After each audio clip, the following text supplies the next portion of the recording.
Hey everybody, what's up? My name is Eric. I stream here on Twitch as Tcarf. You can catch me on a couple other places, Blizzard Watch, Blue Sky, and I'm a dad who's trying to get every minute of gaming that I can. Joining me tonight on my stream is Sir Nocash, my friend of coming up on 30 years. I mean, every time we say the number, like the first time I really was like, man, wow, we've been friends for 10 years. It was like, that's crazy. That was almost 20 years ago. So we've been doing it all. Pokemon GoldenEye. We tried D&D a while ago. We've been playing D&D now for like 5 years on and off. Some in person, mostly on our show here. Maybe we should knock coast to coast because I'm over here in Boston. Nocash is in California, and I am playing the role of Dungeon Master tonight. Sir Nocash will be playing the role of Nocash. Here we go. Nice. Pale white dragonborn sorcerer. So Nocash was orphaned as a child in the eruption of Mount Hutnow, found wandering through the ashes by a farmer by the name of Sid Yildirim. Sid raised him alongside his own son, Nocash. The young dragonborn took an immediate shine to Nocash, adopting a simpler pronunciation of his own name from Nocash. I don't know. That's about right. Yep. That sounds good. To Nocash. And his underlying magical abilities occasionally would surface with exploring and adventuring and getting up to hijinks with Nocash. Nocash also, had an adventuring streak, would leave from time to time for longer and longer periods. One time he left, Nocash had a feeling it might be the last time for quite a while. Years passed, his father Sid's body started to succumb to years of old toil on the farm. He was pretty distraught, so he kind of took to the woods and found a wizard who offered to place Sid in a magical sleep so that they could reunite. So Nocash, Nocash, and Sid could have one last moment together. So Nocash took him up on that. Sid is now frozen in an enchanted slumber, and Nocash is off searching the entire Forgotten Realms for any sign of Nocash. Let me get my intro story here. There we go. A little bit of beautiful. A little bit of flavor. Mm-hmm. Nocash's initial search led him northwards until he came to a small roadside tavern by the name of the Mousetail Inn. He briefly connected with an elderly dwarven merchant named Popo. Popo, man. Learned a little bit. He didn't know anything about Nocash. But he did make some good conversation. He was much more intrigued with the conversation he had with a pair of grizzled-looking adventurers, Dagor and Verona. Seemed to be, a little bit more experienced. They also claimed to have heard of Nocash and had some maybe information on that, but it came at a price. They needed some help. They needed some assistance at a nearby tomb with part of their guild was trying to clear something, and they were a little short-handed, so they kind of offered a deal of, you help us, and we'll let you know where Nocash is. We'll give you some help. Taking a page from his charismatic brother's book, Nocash managed to convince 3 bar-going gnomes, Glarkenbert and Tagalog, to accompany him in providing help to Dagor and Verona. So they set off for a cemetery about a mile or 2 north of the inn. And when they got there and met up with Dagor and Verona, as they made their way into the cemetery, they were ambushed by an enormous, decaying ogre zombie.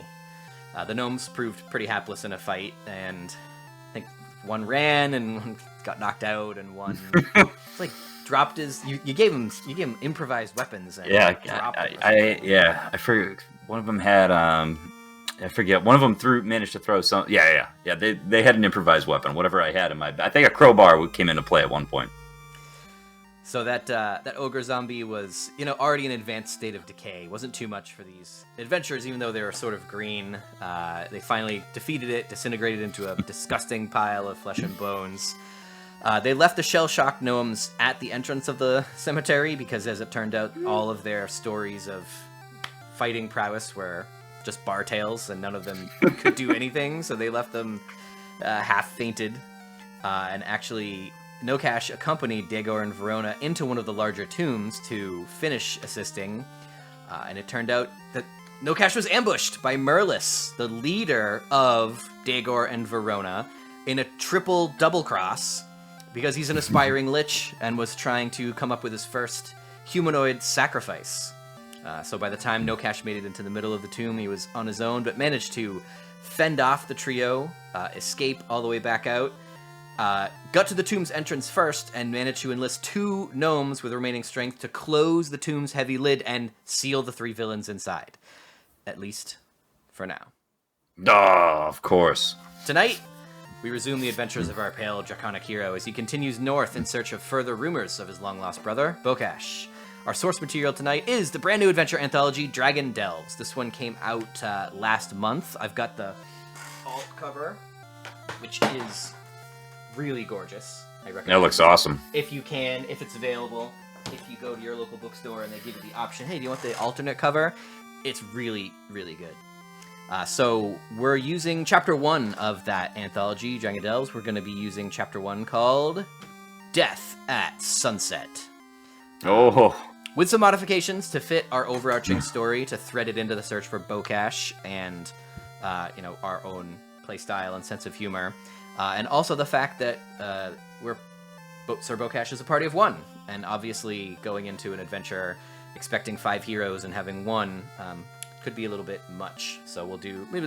There are guidelines in Dragon Delves for running some of the adventures as a party of 1, which is interesting that they actually... When we started doing D&D one-on-one, I fully expected to have to almost homebrew it from the beginning because there was no way to adjust. I mean, the only way to adjust is on the fly when it's like, wow, I thought I'd made this encounter easier, and the first few goblins still whomped Nocash, but to have it actually in the official text of, hey, we realize people are doing this, it was pretty cool.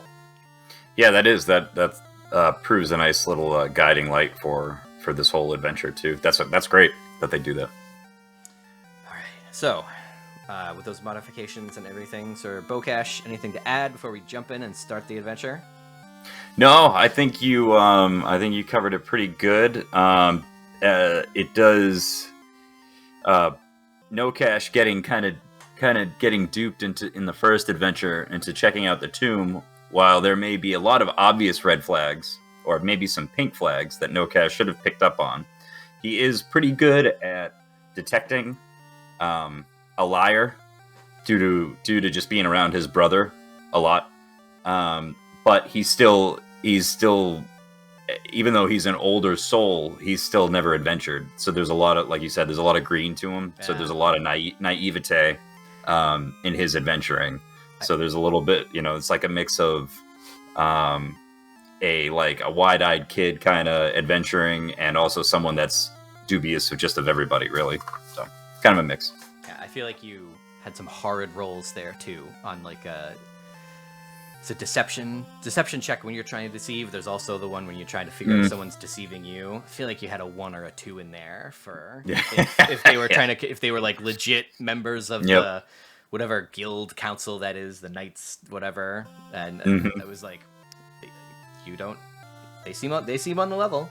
And it was with the 10, I'd be like, you're not sure about these people. With the 13, I'd be like, oh yeah, no, you can see a plan sticking out of his pocket that says get a humanoid.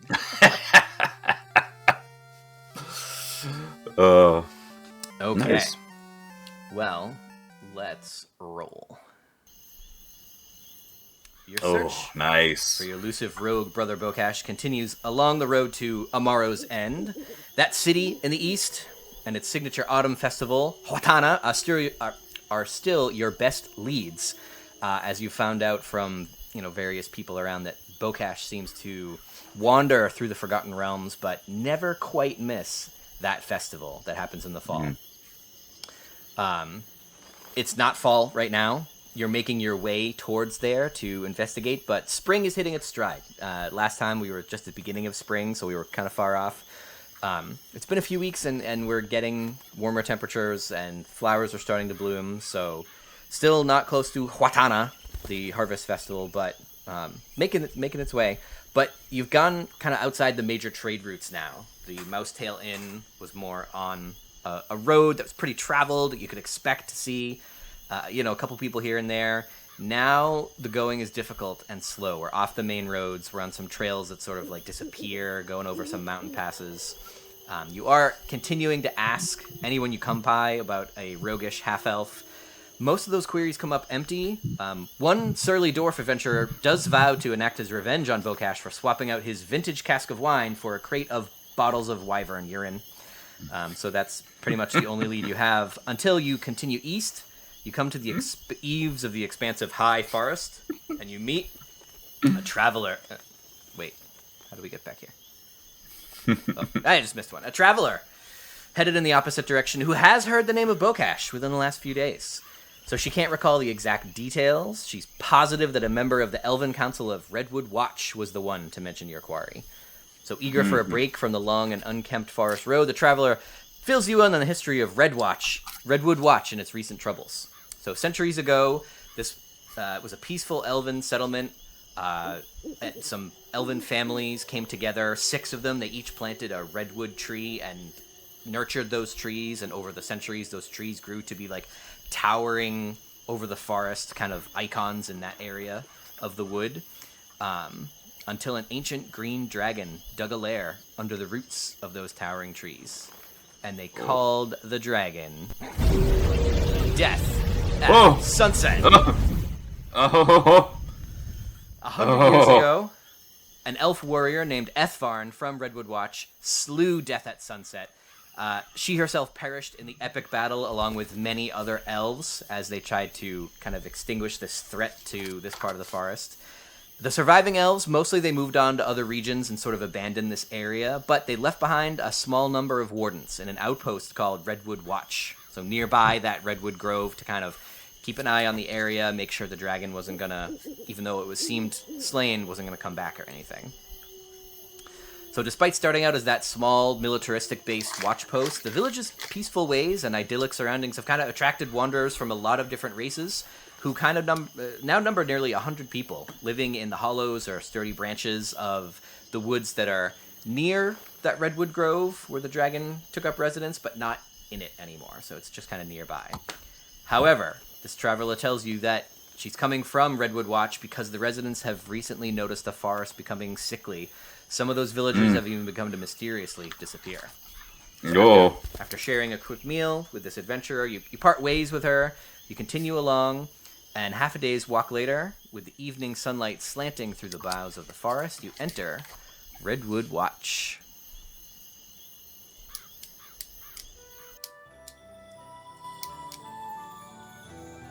Nice. Okay, so and I put a little icon here for the art when it actually comes from the book, like, this one's in the book.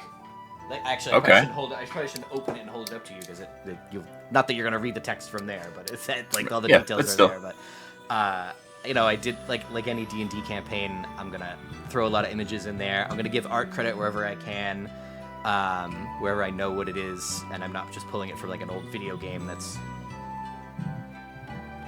one of my favorites, but anything that comes directly from the book, so you get the experience of, if you're actually reading the book, you'll have that little Dragon Delves icon in there. I think. I started to do that. I don't know how good I was at making it all up there.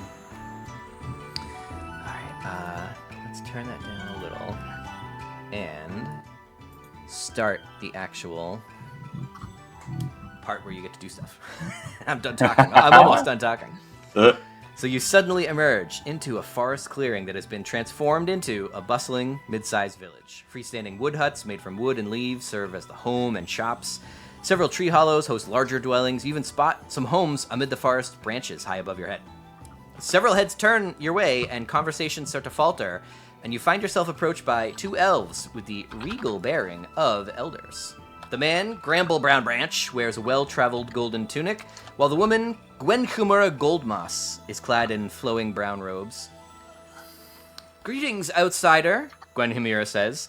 "It is a dangerous time to be visiting our little hamlet, or have you come to lend your aid?" Greetings. I need to work on my Nocash voice. It's kind of raspy, something like that. Greetings.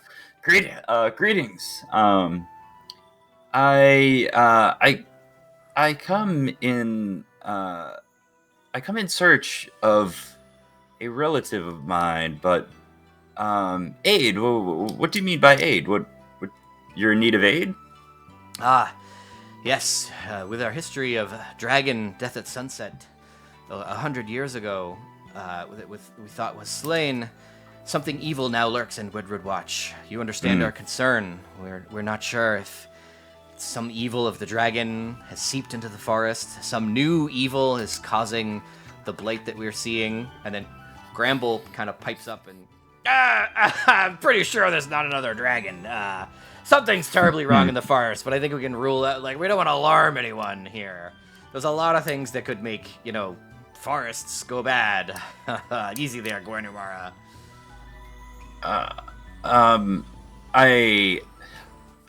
That's terrible. I wonder. I'm as I mentioned. I'm searching for my brother, but I was hoping to maybe stop here and catch a little rest on my way to Amaro's End. But I don't want to cause any trouble. I don't want your outpost here to be alarmed by a dragonborn strolling through and picking up supplies. If you think a dragon may be the cause of your troubles here. Oh, Sonny, we're not stupid. We know the difference between a dragon and a dragonborn when we see one. You walk on two legs and you're 6 feet tall, and no one around here is gonna get up and start shouting dragon and starting panicking, are we? And you look around and everyone's gone about their business. No one is paying you any more attention. Gramble thinks he's talking to an audience of 100, and he's just talking to you two. Well, excellent. A blight, you say? That's terrible. It started 100 years ago, or it just started recently? No, 100 years ago is when the forest was cleansed and the dragon was finally vanquished. The dragon that had plagued us for so long and came, as her name suggests, at sunset. She liked to descend upon anyone traveling the road in the village and bring destruction. I finally, both myself, Gramble, and many of our fellow elves took the battle to her, ultimately slew her, and relative peace came to the forest. It was too traumatic for most of the families here, and many moved away. But just in the last few months, we've noticed small signs and then larger signs, and then the disappearances have started within the last month. The disappearances. Side note, please stop the band says still my favorite DM in the chat. Hey. I said that's fair. Disappearances. Anyone that you care about. I'm sure you care about everybody here, but anybody close to you. Aye, it's Armin Whisperwind, the third on our council of 3. He went into the woods to investigate a month ago, and no one's seen hide or hair of him since. And then 4 villagers, each one volunteering to go over to the grove to the east and investigate, look for signs of Armin. Not one has returned. And Armin went in the direction of the grove, or he set off into the woods? Aye, right to the grove he did. He knows. Grove. He was there. He was there, Nocash, 100 years ago, to fight the dragon. He knew exactly where to go, and we can tell even from here which direction the corruption is coming from. Something's amiss at the grove. And have the expeditions in search of Armin come to a close, or are you still trying to regroup? And clearly you need aid, but have you decided the next course of action? Well, those of us who live in the village now are too old. Gwenumira kind of gives him a look like, excuse me? Too old? Too old, feeble, weak. She's really about to walk away. And the people who've come, you can look around and see we don't have heroes here. We're just people who enjoy a nice woodsy home. We've sent out expeditions and people volunteering to go and see what they could see. Stay far away, scout it out. Not even those have returned. Each successive disappearance raises the alarm in the village, in the watch. We've sent out the call for adventurers. Only one has answered. A young chappie has headed into the grove, only about a day or two ahead of you. But if you'd lend us your aid and investigate, we'd be most grateful and offer you any aid we could. Oh, I am in need of supplies and rest, and of course, if I can't turn down someone in need, if I can help, I will. I most recently cleansed a graveyard of a decaying ogre. Oh, Yeah. So they look at each other like, "Oh, this guy's the real deal." Yes, I had 3 very strong gnomes with me, and they proved pivotal to my success. So hopefully, and I don't have them with me now. They're not small enough to carry in my bags here. But if I should be okay. I should be able to help in some way. Could you call on the help of these gnomes if you got into a sticky situation? Oh, are there any local taverns? Perhaps. It's just the old the old canteen over there, run by Fergus. Fergus opens up a shop. I wouldn't call it a tavern. It's more of a place where people can donate the mushrooms and berries that they find on their gathering trips, and he makes some stews for everyone. And it's the biggest gathering place we have over at the Village Green. What kind of stew? But Nocash asks, thinking of the onion stew that was being served at the Mouse Inn, the Mouse Tavern. Gwenymira kind of looks a little bit done with that whole situation. Leaves mostly. Leaf stew. Berry stew.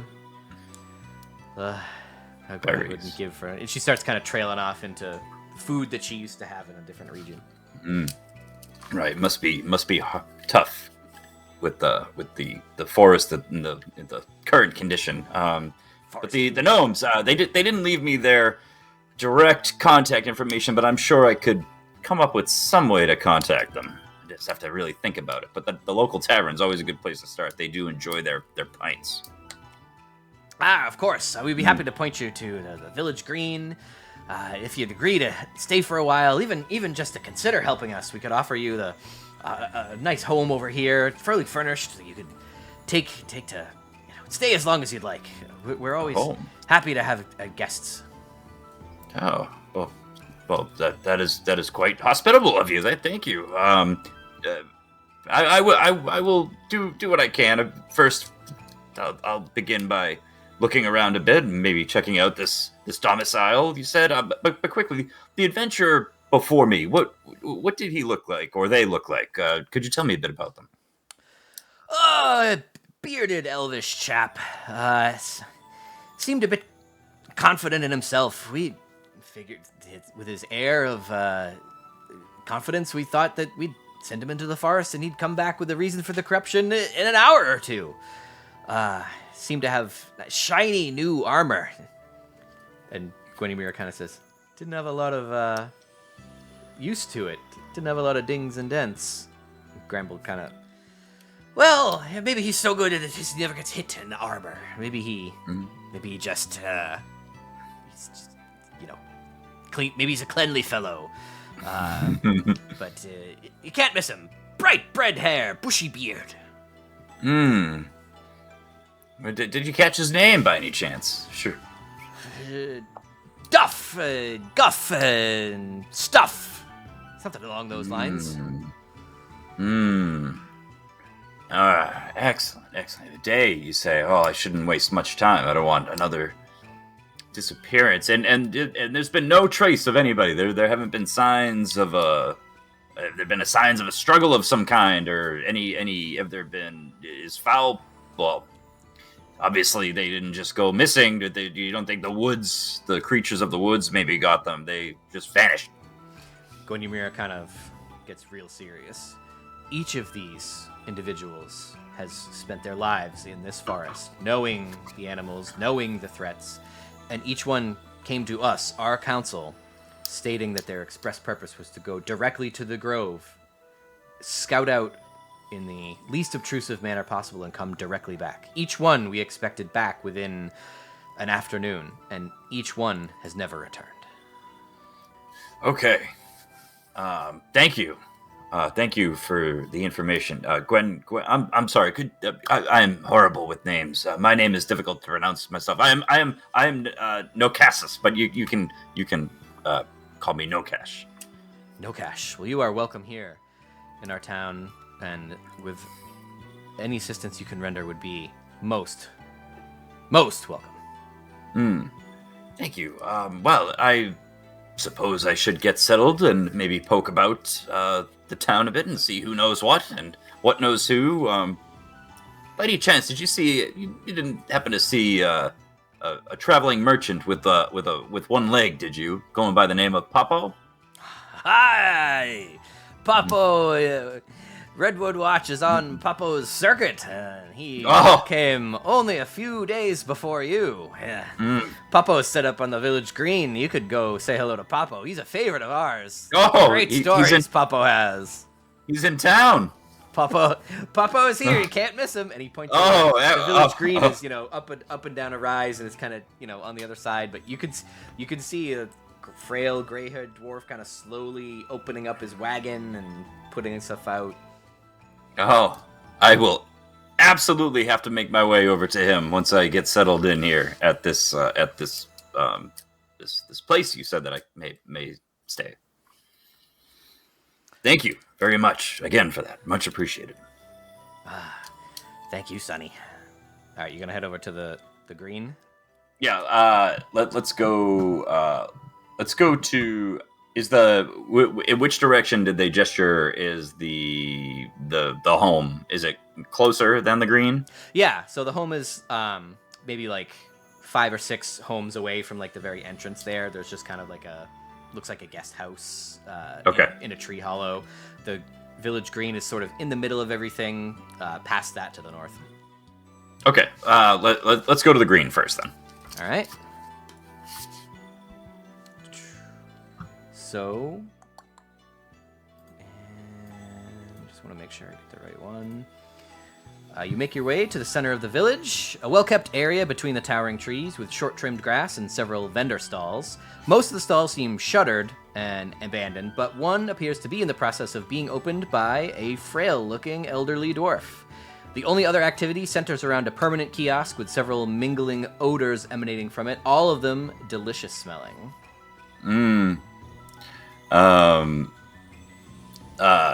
Nocash. I immediately, I see my, at this point, I would say a friend, as Nocash doesn't have too many friends, especially outside the confines of his home village, and says, "Popo!" and gets all excited and charges over to the dwarf and embraces him in a big, a large embrace.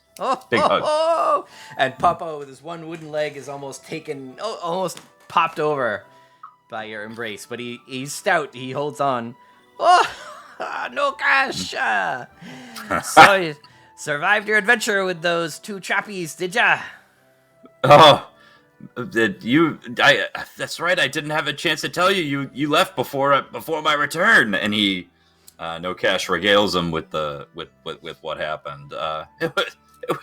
I thought once we took down the ogre, we would be heading back, but to my amazement, he continues on with the story. Oh, Mr. Nocash, no beastie or ghoulie you can get the better of you. After you went off with them 2 grizzly fellas, I was mighty worried. No, Oh, sorry. What brings you to these parts? Well, I was continuing on my way. I should have taken you up on your offer just to join you. I would have been here 2 days earlier. As I make my way towards Amaro's End, still looking for my brother. The town, the guard, they seem to be in a bit of a panic here. They say the forest is dying. I mean, you never know based on how great this area smells, but they seem to be very concerned. Whoa, Sonny, I've been coming here for nigh on 40, 50 years, and I say I've never seen them riled up and scared before. Not with the great bear infestation, not with the torrential rain or the drought. This is something that's really got them stirred up. They don't know what to do about this. And I tell you what, I heard There's a strange man in the forest with green skin and hair made out of leaves. Ugh. I think he's a forest spirit. A forest spirit? What? Such things exist? Oh, you'd be surprised. You get all kinds in the deep woods like this. We're not in Neverwinter anymore, Mr. Nocash. We're not anywhere near civilization. We're out pretty far. Oh, this is truly taking a turn. I never thought an adventure would begin like this. I thought I would go down to the local card hall and find my brother and bring him home. This is turning into be a lot more than I bargained for. But if I can be honest with you, Papa, I'm quite enjoying it. Is that wrong? Oh, that's the thing about adventure, Sonny. Sometimes it's more than you'd think. He kind of looks down like he forgot what the actual inspirational thing that he always used to say to adventurer was. Like he's shaking his head trying to remember what it was.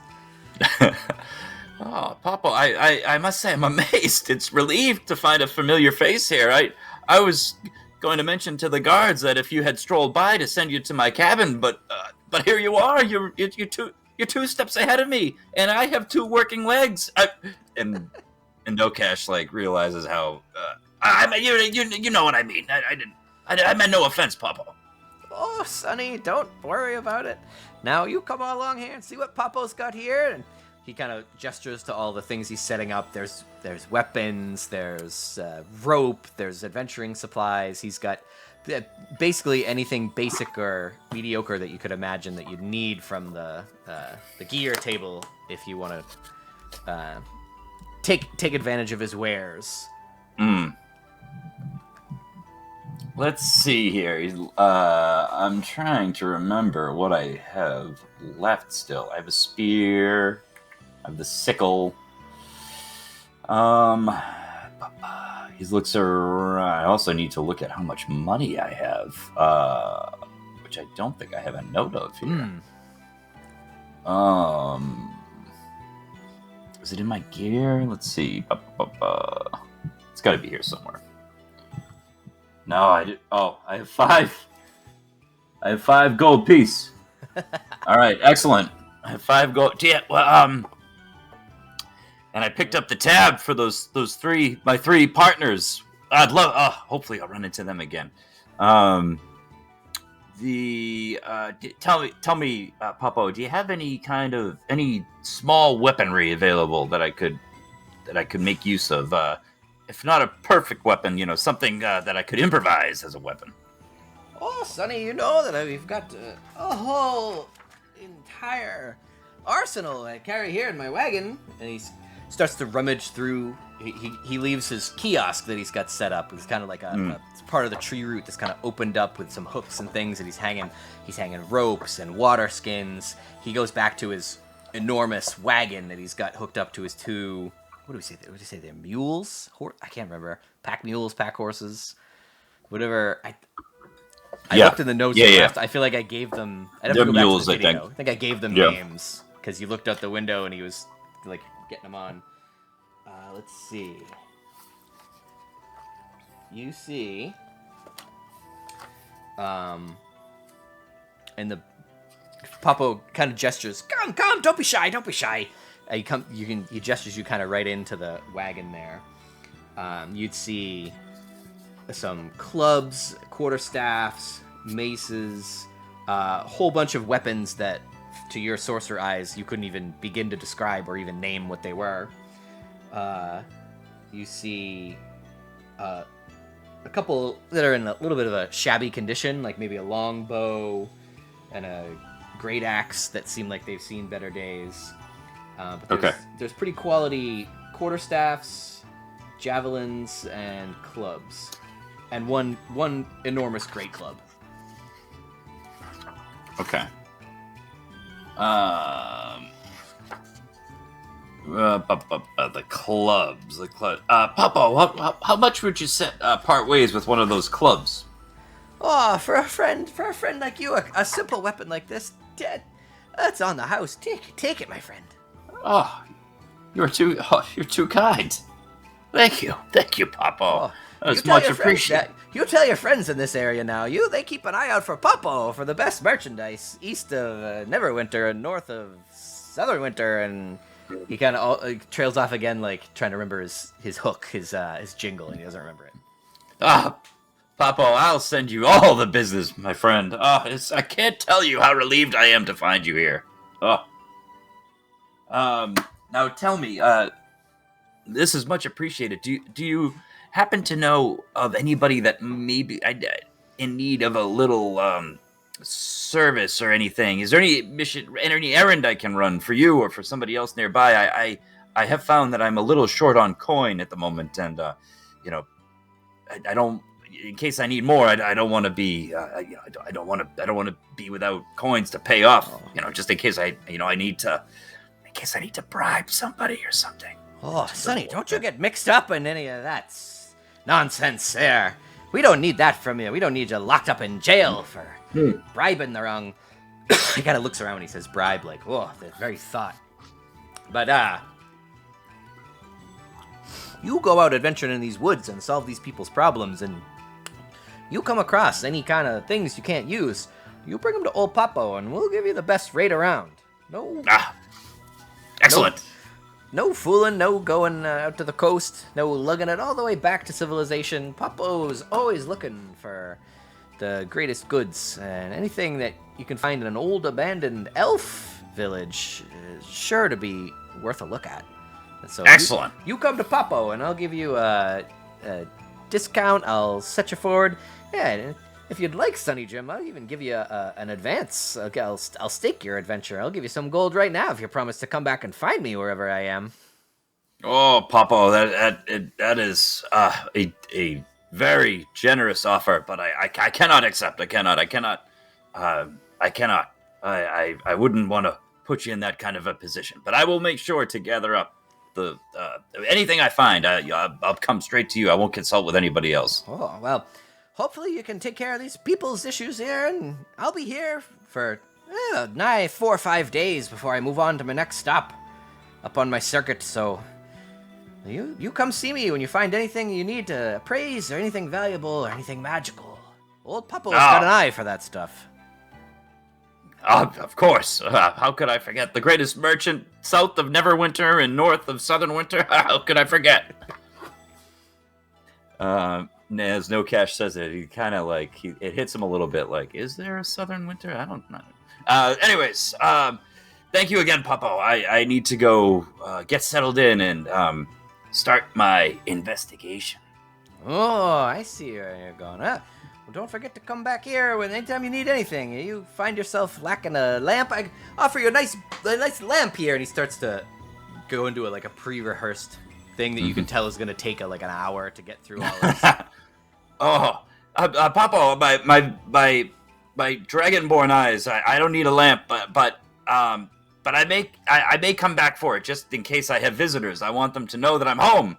I might come back for that, but first I must go get settled in. Thank you. All right, bye now, Sonny. All right, so I'm gonna peel away from him and start to head in the direction of the cabin or the guest house. Okay. And just kind of take in the scenery a little bit, see what's around me. Okay. So you come to an area of Redwood Watch that has a few homes in a row. They're kind of tucked into tree trunks, kind of carved in. That's the one that they've showed you that kind of there's mailboxes and signs out front with names on them for a lot of them. This one's clearly well kept but not lived in. You can see just walking by that there's no one sitting in the front garden or anything. And you head inside and it's furnished with homely, woodsy. It's slightly dusty, they weren't really expecting anyone this day perhaps, but they do use this from time to time. So there's a nice little bed. There's a writing desk, a place to sit and write a letter. Everything you could ask for a place to have a little quiet, private time here. Okay. So I'm gonna get in there and I'm gonna get settled in. But the first thing I'm gonna do is look around a bit and just make sure that the room is tight, that there's no There's no one. There's no any possible exits that aren't accounted for. Any kind of anybody peeping on old Nocash here. Right, yeah, give me a. I probably should have a character sheet out so I can see all the stuff. But give me a. It's got just perception. Give me a perception check. Perception check. And my perception is not great. Where is my perception? Why can't I find it on this character sheet? Proficiency. Where is it? Wisdom perception. Aha. Excellent. +2. So let's see here. Do I have anything that's kind of redwoody? No, I'll go with this chrome one. Using the old. Let's see.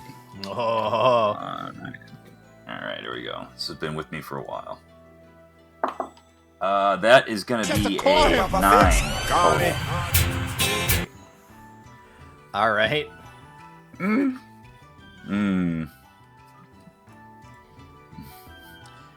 So you're gonna kind of poke around, check under the bed. It's got like kind of a nice leafy motif here. Nothing's under there. Just a kind of a closet area. You don't see anything in there. You don't see any signs of disturbance, like someone's been in recently. It just really does seem like a, nice little area that guests come and go, almost like an Airbnb for Redwood Watch. Beautiful. There's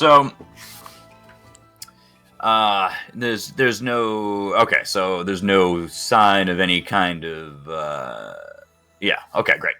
So I'm gonna get my stuff down, kind of, give the old bed a little bit of a push, sit down at the writing area and pull out some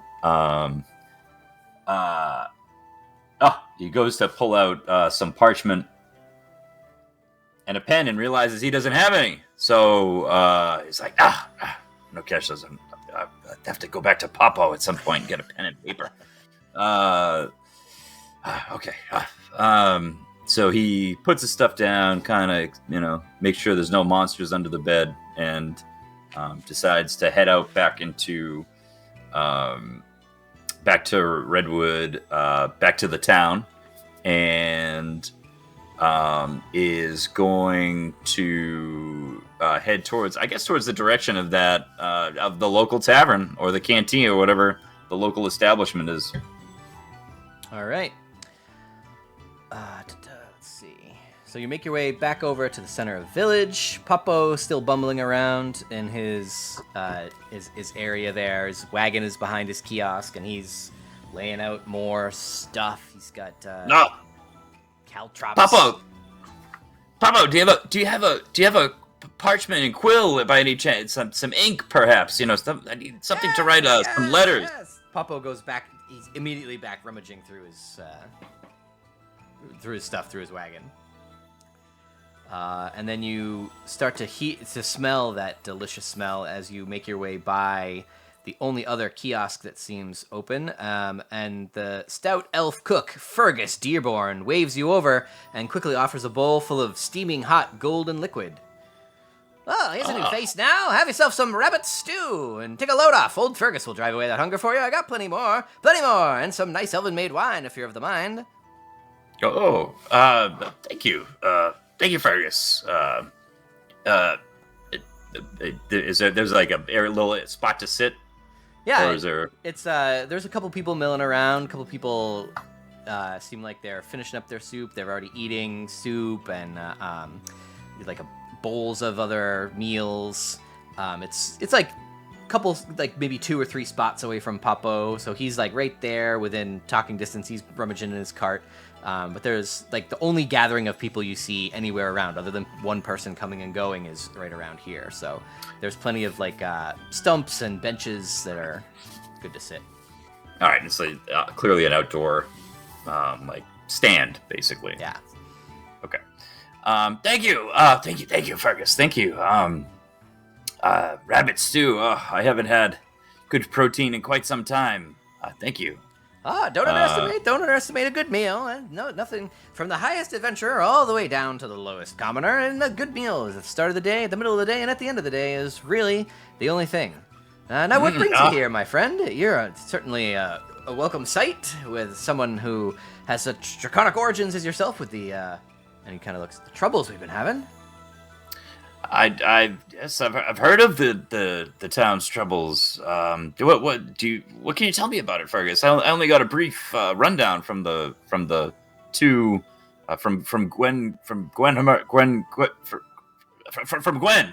Brandel. Yeah, they only gave me a basic rundown, but surely you must know a little bit more running this great establishment. Now, see, I've heard a lot of things. But the thing I heard the most is that dragons can come back from the dead as awful abominations made of animate bones. Death at sunset was probably too wicked to die only once. And he kind of he's looking up in the trees like he expects the dragon to swoop down on them as soon as he says the name. What, you think this dragon is back from the dead? Oh, it would explain everything. It would explain the blight of the forest, the disappearances. Oh, it would explain how I feel in my essence, in my being about being here anymore. And your jellies. That dragon it feels like the last time. And he kind of snaps himself together. Says, oh, sorry. It's really a lot to live here right now.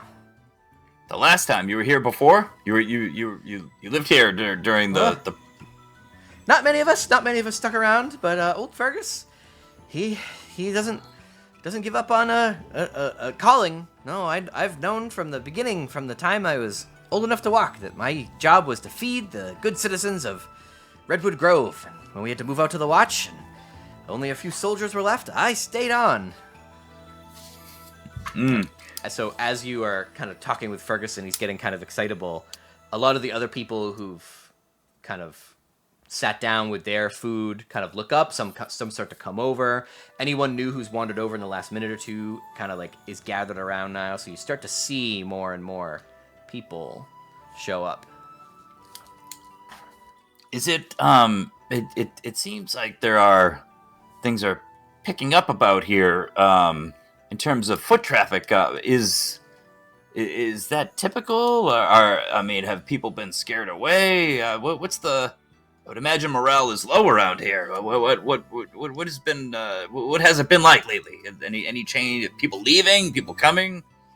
All right, so you got this guy in the top left here. This elvish, maybe half-elf villager is kind of like,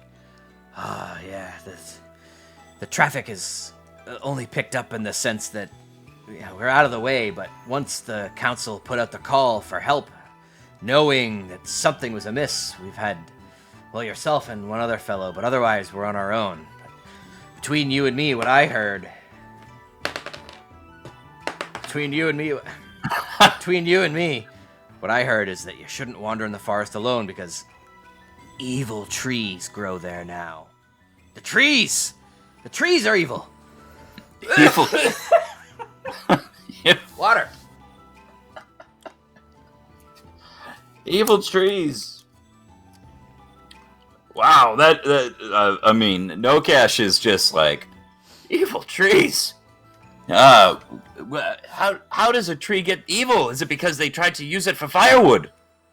The villager kind of like thinks to himself for a second, like, yeah, that actually makes sense. No, we live in balance with the forest. We take firewood, we plant to replace what we harvest. This is something new. This is the trees waking up and becoming something else. The trees corrupted by an evil that's unspeakable. And again, like, he's not the first person to kind of like look up at the tree, because the trees are so tall here. He's kind of looking up like there has to be something hiding up there that's listening and waiting to jump down. Perhaps it's the evil spirit that wanders the forest, or Fergus here thinks there's a dragon back from the dead. The dragon! But Nocash clearly getting all excited and realizing, maybe he shouldn't be yelling a dragon in a village that has been tormented by a dragon. So the young orc child here in the top right has been kind of watching stuff go back and forth between all the panicking adults and kind of like None of y'all know what you're talking about. You haven't been out in the forest any time recently. I haven't gone too far, but I've gone enough to know that...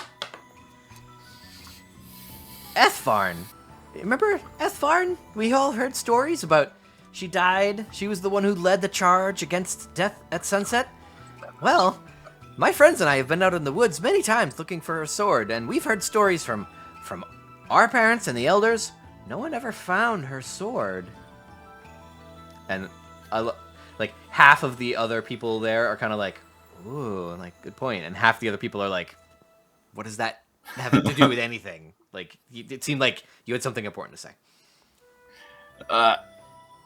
Hadn't found the sword. So, do you think the sword is the root of evil, or you think that perhaps maybe Ethfarn?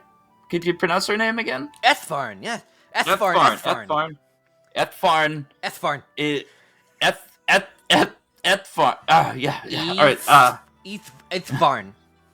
The lady elf. You think the lady elf dropped her sword, or when she was killed, was her body recovered? I know she was killed, but was her body recovered? I heard the bodies were recovered, but no sword was ever found. Leaf Warden, it was called. It's probably still in the dragon's lair. Maybe a sword that slays a dragon holds on to the essence of that dragon, and then it can escape. And all the skeptical adults, like previously, who were like, now they're all like, whoa. Interesting. A fine theory you have there. What did you say your name was, my young chap? Oh, my name is Glunk. Glunk. Oh, is that a given name, or is that one you've adopted yourself? Oh, that's the name I was given. Glunk. Yeah, that's my... Glunk. You seem to have some good wit about you, Glunk. Excellent. I'll have to keep an eye out for you. If you need anything, Glunk, I'm staying in the guest home at points at the direction. Feel free to swing by. I'd love to bend your ear a bit more and see what else you know sometime, Glunk. Oh yeah. My paper. I'll write some of this stuff down. Missing sword, soul of the dragon. Tell me, this. So all these people are kind of now. Everybody's an elf here. Right? That's what. There's some elves. There's an orc, clearly from an orc family. There's a couple other people that are humans. There's the two in the bottom are humans. So it's very heavily elf. But there's other people that have wandered and other families that have come in. And they're all kind of they're all huddled around the stand. They're just milling about. They're we're all we're all huddled around. Yeah, we're talking. Everyone's very excitable. Everybody was kind of sitting and having soup on edge. And then a stranger coming kind of peeked. They all kind of looked up. And then as soon as you started talking about the actual problems, everybody was eager to share their thoughts about it. If you all may indulge me just for a second, I just have a few questions. Popo, do you have that quill and that ink and the parchment? Popo pops back out. I know I have it somewhere there, Sonny. Tell me, instead of a feather quill, is a porcupine okay? Can I write with it?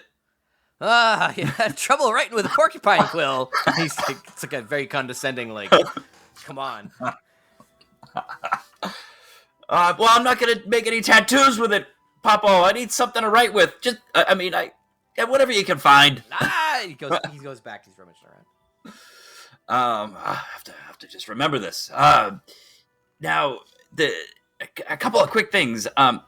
Has anybody seen a half elf that goes by, then he describes Nocash to everybody? Half elf, bit charming, likes to play cards, although it doesn't seem as if there's much of a card tour around these parts. He likes to stay in nice establishments. The villager down the bottom right here with the druidy appearance kind of chimes up. Oh, Nocash, we've heard that name. Where have we heard that name? And they all think, and she says, oh, it was Gramble. Gramble was just telling a story the other day. Anyone who would listen, he loves to tell his stories, but he's telling a story of a time that he assisted a half-elf who was in trouble, and I think his name was Nocash. And everybody kind of oh, yeah. It's something about his unlawful antics or framing, or Gramble tells so many stories. You'll have to go and ask him about it. Thank you. I will remember that for sure. Excellent. Nocash inwardly excited that he has a lead, at least locally. Now this gruff duff character that has been set out before me. Could anybody tell me a bit about him? Does anybody know anything? Has anybody seen him or her? And they all kind of roll their eyes a little bit, and Fergus is like, oh yeah, I've never had a traveler who passed by and refused any hospitality whatsoever. He was just ready to get on going with his quest.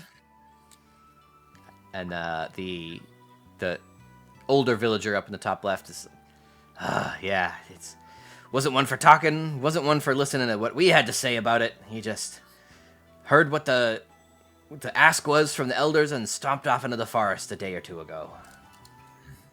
No one's seen any signs of anybody. They all shake their heads, and then the one in the bottom left is kind of like, no, there's been no sign of anybody, she says. But I know that 3 bandits were robbing folks in the forest edge a while back. I bet they're still hiding in the woods somewhere. With the air of not to add to anybody's, we haven't even talked about this thing yet, but bandits in the forest. Bandits, you say? But bandits. Oh. Okay. Has anybody here had a run-in with the bandits? Well, just passers-by, just people who came in to town or left and came back saying that they were accosted. People coming in for the first time saying, what kind of woods are you running here? There's bandits in them. Maybe you should take care of the bandits. We don't have time to take care of the bandits. We're all just common villagers or soup connoisseurs. And Fergus kind of this, thank you. Bandits. And tell me, have any of you had any family members go missing? Of these four that set out by the council, that went to the grove? Are they relatives of anybody? Yeah, are they relatives of you or any friends or anything? They're just cohabitors. The orc child that pipes up again. We've got Glunk. No one with a family was willing to go out and risk it, knowing that the history of this area and how scary the corruption in the forest has been. So, first the people who didn't really have that many connections and anything to lose went out because nobody else was willing to go. But now we don't know what to think. And then the who hasn't spoken up yet? The one down in the bottom right. I think we've got all of them.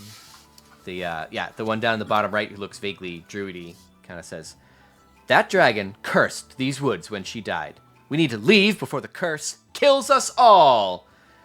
And again, you get half of the people gathered around who are like, oh, and half of them are kind of roll their eyes like, yeah, dragons don't curse woods. A curse. Oy, okay. Glunk, tell me, have you heard rumblings of any other curious people that live here that with no family members that have been thinking about going into the woods but haven't set out yet, or has everybody just lost all hope and have stopped the expedition? Everyone kind of stops and kind of looks at this druidy looking one down in the bottom right here, the only young one, and she kind of looks around like everyone's been waiting for her to volunteer to go next. The burden has been placed on you, has it? Well, I don't know what you mean. Well, seems to be a bit of a pattern here that people are wandering off into the woods alone. Am I wrong in saying this? I've never been in the woods alone. The pattern, of course, but I've never so much as fought off a rat who's come to claim Fergus's rabbit meat. Fergus kind of looks around like, no, we have never had a rat problem. No. I mean, the people setting off for the Grove to investigate, they're all traveling alone, are they not? They have no company. And the little Glunk kind of chimes up like, they've all gone alone, which it's kind of a rule of the forest that even when we go out and play, pin the root nut on the redwood, you don't go out in the forest alone. And jeez, Freudian slip. Nocash looks at. I turn to the druid, the druid-looking one. I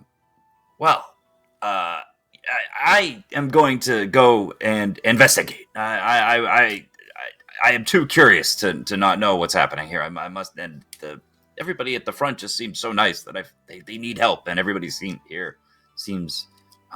You all just seem so nice and a little scared. So I want to help. So if you would help me, then perhaps we should set off to the Grove together. Maybe in the morning, and we can, we'll watch each other's back. Don't worry, I'm trying to take a page out of his brother's book. A seasoned adventurer. I recently took down an ogre, an undead ogre, I might add, and thwarted the evil plans of what looked to be a lich. Oh, and all the villagers kind of like, oh, they're like whispering to each other, and they're like nodding their approval. And the druidish-looking villager in question is kind of amazed, but also very apprehensive. So give me a persuasion check. Persuasion. All right, that's going to be a +2. So what do we got? That roll stunk on that last one, so I'm switching the dice. Ugh. 8 total. I couldn't go with you, and everybody kind of like, ah.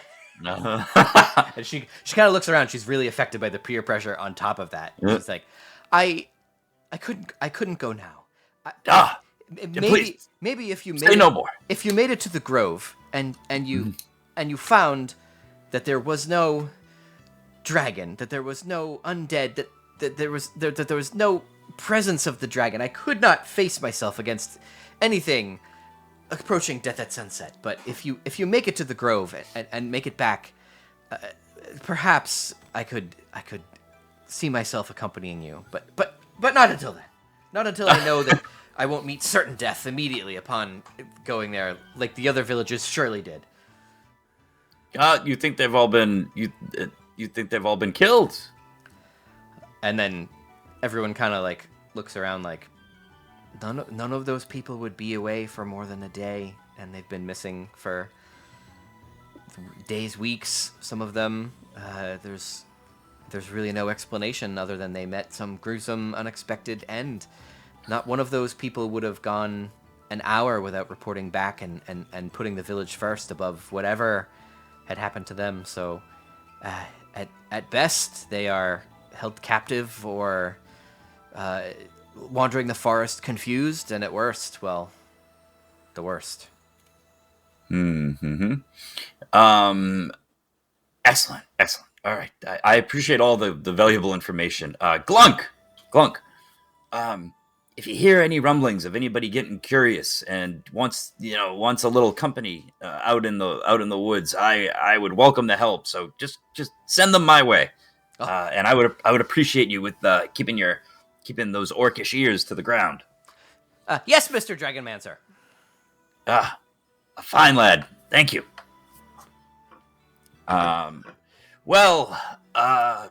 Thank you very much, I suppose I should have a word with Bramble, Brandle, Randall. You mean Bramble?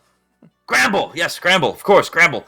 I should have a word with Gramble. How many? One last question: how many council members are there around Redwood Watch? Oh, just the 3, pipes up Fergus. There's the 3. You've got the Gramble, and you've got the Gwen Numera, and then, as we all know, dear Armin, the great warrior, great warrior, who was the first to vanish and disappear when we all knew that, well, there was something beyond the usual end of the year Dutch elm disease out in the forest. When he didn't come back from investigating what we thought was something simple, is when we knew something was seriously wrong. All right. Well, thank you all so much. Fergus, you said you had a bit of wine. What kind of wine was that again? Now! And he lights up as if there is no problems in the world. All of his troubles melt away. And I've got some very nice elvish-made wines here. And if he shows you, like, he goes into his extensive catalog. No one ever wants wine from Fergus because they all just sit around. They make their own wine. He goes into the vintages and the traveling, this one's from the north and this one's from the south. You have your pick of the wines. What could what could I get? How many bottles could I get for 20 silver piece? That's a great question. Or whatever, whatever the nicest 2 that I could get would be wonderful, Fergus. Services sounds pretty. Food and drink. Would anybody care for some wine? While I'm wine, a bottle, common wine. Ooh, okay. So 20 silver. Oh, now some of our finest bottles wouldn't have to triple that. Wouldn't fetch you the finest bottles I have. I appreciate you coming here, Mr. Dragon Sir, but there's no way I could part with some of those for less than I paid for them in the first place. So you understand, of course. But I think you'll find this nice deep water vintage here from the vineyards outside of the deep water, and you see one with the I almost had it. The honey. Help me remember the vineyard outside that we spent some time. The snow beetles. Snow beetle. A snow beetle 1471, exquisite for 10 silver. I would say that one is right up your alley. And if you want to fill out your profile there, I have a nice flowery one here from Silvery Moon for 5 silver, and then I can get you 2 more bottles for 2 or 3 silver. And you know what? I'll throw in one of our locals here, one of our Redwood Watch Pinots. You're gonna appreciate that. So 5 bottles of wine here, a mix of levels, a mix of bouquets for you. All right, Mr. Dearborn, thank you. You're most hospitable. Let's see. Would anybody care for some wine? And he looks, the crowd around. All right, let's my elbows everybody out of the way, like my brother always said that everybody always shows up for free wine. Trying to make a joke, which clearly, probably doesn't land because the delivery is terrible. Let's see. Let us. The snow beetle. That does sound quite interesting. Let's open 2 of those bottles and pour them out for everybody here. And give me a bottle of that Redwood Watch and another. Give me that Silvery Moon as well, and I'll take those to go, and you can open the other 2 up and pour them out, and make sure he gets a big old glass full, and points to Popo. Huzzah! And everyone's pulling out like ceramic, wooden cups, stone flagons from places. And Popo's just kind of like sitting on his. He's emptied his entire trailer looking for a feather quill for you. He's almost given up, but he's sitting on the hanging out the window like, oh. Excellent. All right, I enjoy, my friends, and he pays Fergus for the wine. I gotta make a note of this. How much money I have? So two bottles of Snow Beetle wine, a bottle of the Redwood, and a bottle of the Silvery Moon. All right. What would you say that comes out? It's not that we have to get. It's just that my money is so low. Yeah, Fergus throws it all in for the 20. All right, 20. All right, so let me. All right, so that brings that down. Okay. Thank you, Fergus. And here's a little bit for yourself for the soup as well. The cost of the soup. You are running a business, are you not, my friend? Yes. Any contributions most appreciated. Anything you find in the forest, venison, mushrooms, berries. Anything that you care to contribute. We have a sort of a society here where we all pitch in, and Fergus is the one who makes it all happen and brings everyone delicious, tasty grilled mushrooms and all kinds of things. I will keep that in mind. My produce, I will make sure that if so long as Popo doesn't need any produce, my produce will come right to you, my friend. Excellent. Now, could anybody point me in the direction of where Bramble and Gwen could be found? Oh, are they still at the front? Yeah, you can probably find them by the entrance there, the council chambers. They've been, doing business and just kind of waiting for adventurers to come in to the town to see who's answering their call. So you can never find them too far away from the main path, the entrance in. And they kind of gesture over to the area you came in, which is kind of like an arch of leaves and brambles with, like, not sort of a guard post, but at least like a welcome booth. And so they'll definitely be somewhere over there. All right. Nocash is going to. I am going to walk back over to Popo. Popo, I'll. Just forget about the feather quill. Just give me the whatever the porcupine stuff is you have. I'll take it. However many you have. Oh, okay, sonny. Yeah, I've got the. Now, where did they put the porcupine quills? And he kind of looks through the mess, like he discarded them at the very beginning, and they're under everything. He remembers for just a second, and he pulls out like a fine leather box, and it's got like 15 porcupine quills inside of it. Perfect. How much, my friend? Oh, not more than 35 silver for such a fine dragonborn as yourself. 35 silver. I don't have it in me to haggle with you, my friend. Enjoy. Please, thank you. I will enjoy these. Here, thank you very much. Mind that I paid over 55 silver for it. And he goes into like a very long story of the time that he came to Redwood Watch. 10, maybe it was 15 years ago, and someone came up and tried to pay for something in porcupine quills and convince him. So he starts to go into a very long account of... Thank you, Popo. I will return with a drink for us, and we will share more stories for sure. Before you leave this circuit, I promise you. To your health, Mr. Nocash. Thank you. I by the sounds of things, I will have a story or two of my own for you as well that we'll be able to regale each other. Oh, wouldn't that be the day? All right. Thank you, Popo. And Bocat. Jesus, another Freudian slip. Nocash goes back to his. He's gonna go back to the room. What time of day are we at right about now? So it's getting on towards. It was evening. Sun was setting. It was dinner time. So we've been, walking around and going back and forth. So it's starting to get dark.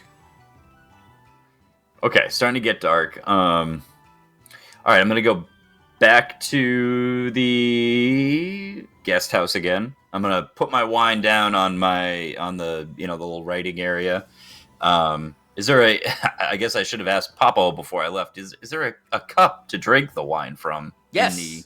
All right, perfect. Fully furnished. Inside a small side table, you find a couple bowls, plates, cups, earthen made, very appropriate for a wooden setting. All right. I'm going to take one of the porcupine quills, and I am going to sneakily put it in a crack in the door, or like in the hinge in the door, so that perhaps, so if it would fall to the ground and no one would notice, and then Nocash will know if someone's been in his room while he's been out of there. Okay, I'm gonna just say you succeed on that because there's no reason why you couldn't just take your time and do it properly. I don't think that's really a sleight of hand check that you would like drop it on the ground and then need to roll again for it. So it takes a few minutes to get used to the weight and the heft of the porcupine quill, but you eventually lay it right across the only door into the area in a way that seems like it would obviously fall if someone were to come in, but not in a way that would be too noticeable. And there are windows in here too? Yeah, there's I would say, since it's kind of made out of the tree trunk and it's in just the front part of it, there's like one window, like there's the door, one window to the side of it with kind of like leafy vines, like a curtain type thing, but that's it. One window. Yeah. All right, I'm gonna take my spear that I have, and I'm gonna lay that like against the windowsill. Okay. So it's just kind of resting against the window. Okay.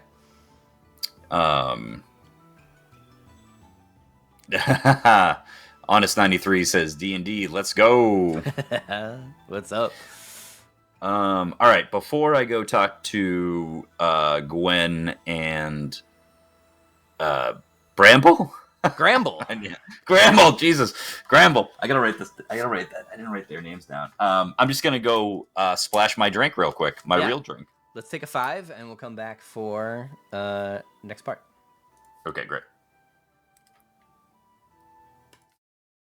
Good. Okay. Good shit. All right, so you were getting settled in your room, setting up some defensive measures, and then what? So I am going to go back. I'm going to go back and talk to Gwen and Bramble one more time here. Okay. Bramble, one more time before I decide if I'm going to set out tonight, or if I'm going to wait until the morning. Haven't quite made up my mind yet, so I want to go talk to them one more time before I decide my next course of action. So you step out the door, and you hear kind of like off to the side, you hear, you look over and you see like a small brownish bushy tail like darting from the forest floor just in front of the door, kind of darts off towards where you came in to the entrance there. You make your way in that direction, and pretty quickly both Gwenumara and Gramble reemerge from the same kind of chamber right off the side, the first path that you saw when you first came in. What kind of brown bushy tail is a small creature? Yeah, something small, handheld, brown bushy tail.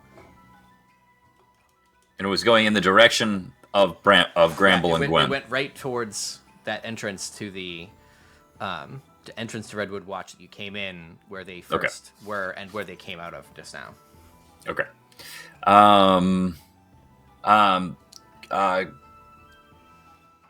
Gentle people, a couple quick questions, if I may, before I begin to head on my way out towards the grove. Oh, you're we appreciate it most deeply that if you would find it in your kind heart to help these people that you've never even met before. Gramble kind of is like, really, it's really good. I've been yes, of course. I will. As I mentioned, I am gracious for your hospitality, and I am in need of rest, and you are in need of. Well, it appears you're in need of adventurers, and well, at the moment it looks like I'm all you've got. So, but anyways, I digress. Please tell me. I've been talking with some of the locals a bit, and they seem to have some theories about what's plaguing your town here. Could they be caused by some sort of lich? If could that be something that may be causing any troubles around the area? So, Gwenumara and Gramble kind of look at each other. We don't have that much experience with necromantic arts. This far out of civilization doesn't generally attract those who seek to achieve the unending undeath of lichdom and the associated power over others. Typically, you see them more towards civilization where they can enact their will. But it's an interesting thought, and Gramble's kind of like, nah, I don't think it's a lich. I think that's a little bit alarmist to say that we've got to jump straight to a lich without solid evidence. I mean, have you seen a phylactery? Have you seen people going missing? People going missing. He's kind of like starting to think to himself. Well, I may have mentioned I did have a run-in with a lich, but more of a wannabe lich. I don't think he was successfully a lich yet. It seemed like he wasn't very good. I'm assuming if it was good, I probably wouldn't be here right now. But but I just curious, and he wasn't too far away from these parts. It's just a theory. I've heard every other theory under the redwood trees here. Seems your town. They are, everybody is on edge. On edge. Just about to disband and head out to parts unknown is more like it. We've never had any trouble like this in 100 years. 100 years since that dragon has been slain. We've had peace, prosperity. We've even grown beyond just a few of us left behind to people coming from parts unknown just to have a nice, peaceful, what's the term there? Vernal?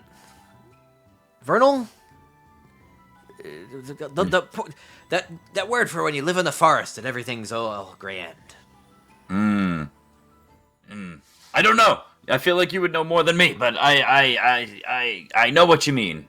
I know what you mean. You said everything has been in balance until recently. Okay. Well, I haven't quite decided if I'm heading out tonight or tomorrow, but rest assured, the Yeldrins are on the case. Or this Yeldrin is on the case. Yeldrin? Gramble kind of squints. Yeldrin. You're a Yeldrin, are you? Yeldrin. Gwen Himura kind of like looks at him like, are you serious? Were you not telling the tale 2 days ago that we all had to listen to? And Gramble's kind of like, tale, yeah. When one has a large volume of tales, it becomes hard to remember. She says, the one with the prisoner. He says, Nocash you speak of. Nocash? Yes. That's my brother I'm searching for. It's a small realm, the Forgotten Realms. I was just telling this tale the other day. In prison he was when I met him, locked up for a killing he hadn't committed. I happen to know he was innocent because that murder was the reason I was in that town. Not to commit it, you mind. The murder brought me to the town. But that lad, even though he be locked up and facing charges he didn't commit, he was so kind to me, and I could tell his spirit was so pure that I sprung him from that cell after I finished cleaning up the messy business, what have you, the dead body and whatnot. You're the squirrel. You're the squirrel that he told me about in that tale. He couldn't piece that together. I told him that it was I told him over and over again. He wouldn't listen to me. Gwen Kimura kind of like looks at him and says, "Squirrel, you neglected to mention that in your story. You took the squirrel form." And he kind of, well, I had to be covert. Squirrel form is. He kind of like goes into like a long defense of the stealthy advantages of squirrel form. That was too kind of you. He told me all about what happened to him on that trip. But I hate to admit it that we didn't even really notice he was missing because that's just usually how long he takes on his delivery missions. But he told us all about it when he returned. Thank you. You have my gratitude. Of course, I will help you all. If I wasn't going to help already, this surely would have convinced me. Now, how is that Nocash? Is he able to join us and help out here? I'm searching for him right now. I've set out. It's a bit of a long story, but I have to bring him home. He needs to visit home one last time, and trying to piece together where he's been. He has made quite a little name for himself in kind of all the wrong ways. The characters that seem to know him are, I mean, you are the most upstanding that I've met so far. He didn't seem like the kind of chap to stay in one place or be predictable in his movements. You got your work cut out for you there. But I tell you what, we can scry him up, no problem. I'll cast a quick spell that'll give us his location, quick as an acorn in a summer breeze. Only thing is, Armin took my staff, serves him a spellcasting focus with him when he was investigating the grove. I lent it to him as a powerful magical object. I haven't heard from him in a month. If you can find him and bring back that stave, we can pinpoint your brother to within the nearest watering hole or what have you if you say he's up to his hijinks. Oh, I'm sure that's exactly what he's up to right now. The staff. Does the staff have have you given it a name, or can you describe what it looks like? Well, I know it when I see it. Yes. Long wooden staff, have you? And towards the top, there's 2 black gems, little beady eyes. It's got, towards the top, maybe some brown feathers off the back. So it's a big bushy, a bushiness to it. It goes up and down. Plenty of acorns embedded throughout. And Gwenheimer kind of chimes up and goes, "It's a squirrel staff. You could just say, look for a staff that reminds you of a squirrel." Gramble. Gramble's like, "Well, it's when you make fun of a person so much for being a squirrel, it kind of gets to you and you become embarrassed about it." Excellent, Gramble. Thank you, and thank you, Miss Goldmoss. I had a question that has been lost on. I got so distracted by. Yes, no, I remembered. The details of the staff. I mean, it sounds like a nice staff, Gramble. The squirrel. Squirrel. The squirrel staff. The squirrel staff of let's see. Squirrel song. Squirrel Fine song. name. Squirrel song is quite. It's quite a weapon. A fine name. Squirrel song. I will retrieve it. You have my word. I will bring it back, or what's left of it. What now? What do you make of this missing sword of Ethfern? Ethvarn, yes. Ethvarn. One of our dear friends, one of the founders of the Grove, led the charge against Death at Sunset, and sadly perished despite striking the fatal blow against the Green Dragon. Yes, her sword, Leaf Warden, struck the fatal blow, but never was seen again. Not many of us were willing to venture into the dragon's lair afterwards, or really come close to Redwood Watch at all. This is why the Redwood Grove, which is why Redwood Watch was situated over a mile away. We wanted to be able to keep watch on the area without being affected by any evils that might lurk in the forest, which obviously was a good choice, because so far the village here has been unscathed, while the grove itself has started to succumb to the corruption. Excellent. All right. I will be setting out soon, unless there's any other little tidbits of information you think that may be helpful. But if not, I will begin. I will begin my quest almost immediately, possibly. What direction did you say the grove was again? About a mile to the about an hour's walk to. Let's see. About an hour's walk to the east. It should be fairly easy to spot once you start to approach those Redwood Grove. Those trees tower even farther above the canopy than the rest of ours, so it's fairly hard to miss. But before you do anything else, before you investigate the grove, and before you get too deep in the forest, I would like to inoculate you against the forest poisons. But I don't understand the corruption well enough to make the proper antitoxins. If you could bring back to me samples of bark from each of the great redwoods, 6 in total. I can make as many antitoxins as you need, specific to this corruption, for as long as you're here. And Gwenhumira hands you 6 glass vials with rubber stoppers for the samples of the bark. And these would all be found in the grove, or Yes. along in the forest about surrounding us. The grove itself has many tall trees, but 6 gigantic redwoods, unmistakable, were planted by the original elven settlers of this area. And they tower above the rest of the forest, and they've started to succumb to the corruption. Bringing bark samples from each one would allow me to identify exactly which kind of magic is affecting it, and be able to brew you something that would inoculate you against whatever is harming the forest. And I hear you have a bandit problem. Ah, yes. In addition to everything else, we had a few travelers show up in their skivvies. Bandits taking everything that they could carry along the road nearby the grove. The problem has stopped in recent weeks. Simply, we assume because the corruption had possibly taken them too. He hadn't happened to see these two characters, and he describes it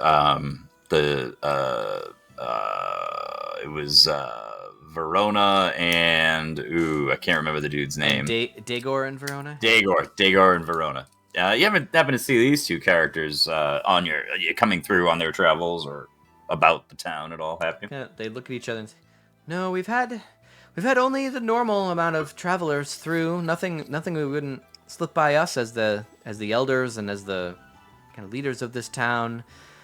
No one fitting that description has made their way through." Okay. Well, Gramble, I must say that I'm a little bit concerned about my current party. My party of one here. You being a druid now that I know this, and I do thank you again for what you did for my brother. Perhaps you could send out a search bird or of some kind for my 3 gnome friends, Clark and damn it, Lark, Burrit, Tagalog, yeah, Tagalog, and I believe they were heading the opposite direction, but I assure you, you will find them in an establishment telling tales, and they can't be missed if you have the time. Oh, we certainly can. We certainly can try to get a hold. Send some sort of message across. As I said, my spellcasting focus has been gone for some time, and I hung it up a long time before that. But Gwenhumira, maybe 1 or 2 others in the village, would be able to get some kind of message out. And if they're at all willing to answer the call, we'll get them before too long. Excellent. All right, I'm going to go home and make my temporary home and make some preparations. And I may not see you again, I guess. But you will. I will see you again. I will return, and I will have some answers for you, one way or another. May the blessings of the forest go with you, laddie. We really do appreciate your willingness to help those who are in need and those you do not even know. But just before we depart here, just want to make sure that everything that he's been told by these two seems truthful. Yeah. Let's see. Wisdom and maybe intelligence. No. I thought there was like because there's a deception for charisma, and the opposite of that is, I guess, just perception. I guess, or investigation.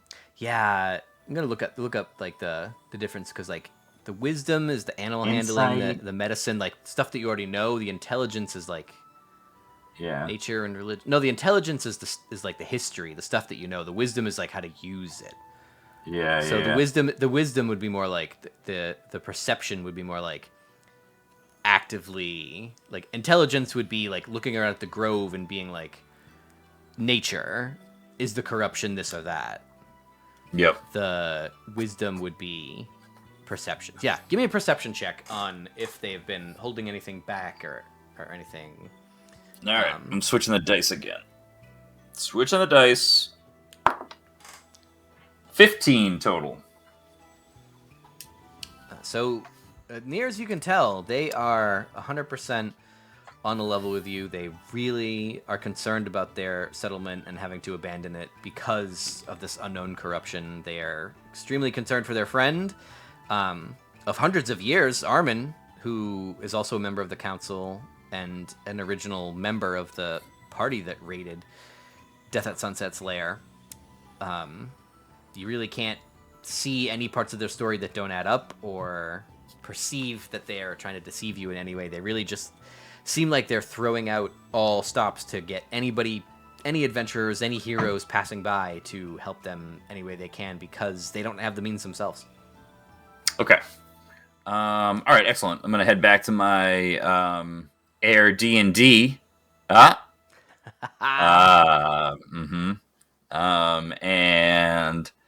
I'm going to grab my... what time of day do we think it's at right now? So it's pretty late. The sunset has gone into twilight, and it's pretty dark. So if you were to set out now, it would be in pretty much darkness. It would be in. We're talking like 10 p.m. Okay, I'm gonna go back and check to make sure that all of my little surveillance modifications are still in place. Okay, you enter your Air DnD, and you see, as you open it, you see the porcupine quill fall exactly as you would expect if everything was undisturbed. Your spear seems there. A quick check of the room seems like nothing's been disturbed. Okay, so I'm going to rest here for a little bit, kind of pondering, like lost in a little bit of thought. Waiting out just a few hours for the rest of the town. Basically, I don't know, to see if there's any kind, if the town goes to sleep, if there's always people moving about, if it's always active, and kind of gonna wait maybe until, the 1 a.m., 2 a.m. kind of hour to see what things are looking like about the town. Just kind of like looking out the window, seeing, trying to pick up on what's happening. I'm not, all my lights are out. I'm, trying to make it look as if I am asleep, and I'll probably be sending out in the morning. Okay. So you kind of keep an eye out as darkness falls, as night falls. Fergus closes up his shop as people are finishing up with their last meal of the day. People filter out. They sort of hang around for a little bit after the shop is closed, like talking with him. You kind of get a sense that it's generally a more joyful mood. It's generally more of like a gathering of the villagers. You see some people that you maybe hadn't seen because it's like 100 people in the village, and you had maybe 15 or 20 around at that time. But they slowly, no one's really staying out that late. So as soon as darkness really starts to set in, everyone goes home. You see a couple lights on through little windows in the branches, and they pretty quickly go out, leaving just a few people kind of. You see one or two, maybe guard watches go by. Some of them looking. You almost notice that they're kind of lost looking, like the people doing the watching haven't been on the job that long. They're kind of looking around, but they're on edge. They're a little bit uncertain of where to go. But about 1 o'clock, 2 o'clock in the morning rolls around, and no major disturbances have happened. No one has really come back out to the common. You've only seen someone walking around maybe once an hour. Okay. I'm going to, as I'm watching, I'm going to kind of ajar my window a little bit and use a majority of the rest of the porcupine pins and kind of set up like a little Home Alone trap underneath the window, because I want to take my spear with me. So I'm going to take my spear with me, and I'm just going to kind of set this up a little bit underneath just to, try to keep it hidden out of sight, so you wouldn't quite notice it if you looked in. Yeah, let's do... Someone else could probably tell me exactly what this would be. But I would say sleight of hand sounds the most appealing to me to set like a very delicate trap. Like All right, let's... This is a nice, good bonus of 0. That is going to be a 9. All right, so you do your best to sort of construct a trap under the window that would, skewer an intruder with porcupine quills. And you've got plenty of quills to work with because Papa was very generous and gave you a box of dozens of porcupine quills of varying lengths, varying ages. Clearly, some of them, 1 or 2 of them you identify as pine needles and you kind of discard. But at the end of it, you're not dissatisfied with the amount of quills that are sticking straight up in a fairly unobtrusive spot. You're confident that if someone is maybe coming in and looking around and trying to kind of stealthily make their way in without being observed, they'd probably get at least some of their body weight onto those quills. So you feel like you could do better if you spend another hour on it, but it is what it is. Fair enough. All right, so let's semi-unsatisfied. I'll put another porcupine quill and stick it on top of in the window hinge just as a little fail-safe. All right. And then spend the time. I'm gonna gather my stuff and I'm gonna head out and take my time and put the other one back in the door, and try to slip out, undetected in case, someone was actually keeping an eye on me. I'm going to try my best to, get out without being seen. Okay. So go ahead and do a stealth check for slipping out past whoever might be out on the village green.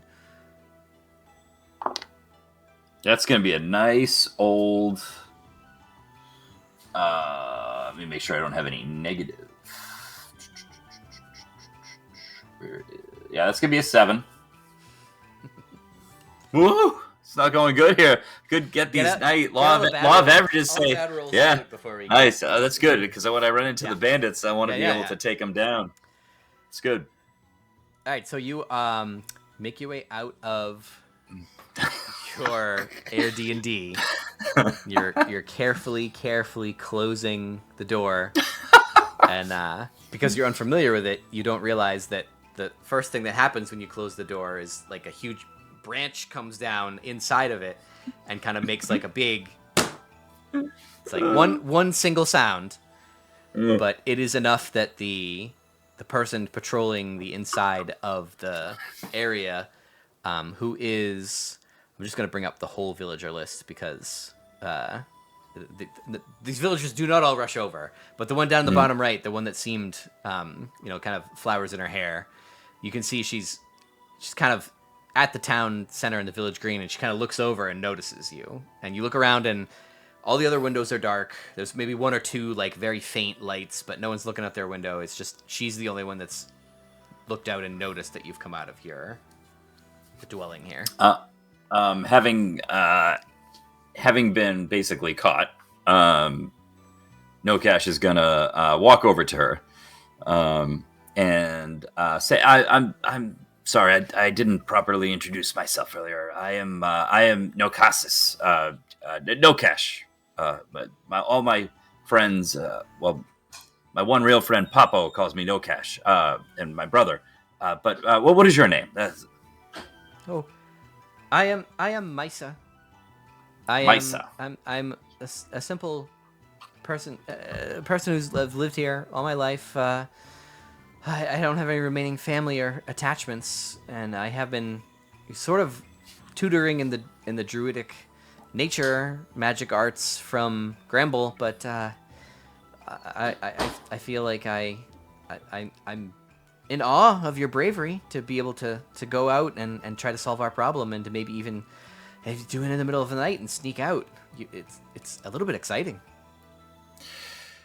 Yeah, well, I picked up a thing or two of my brother, and it's always tried to lead with a little misdirection. Unfortunately, well, lucky for him, he is a nimble or nimbler half elf.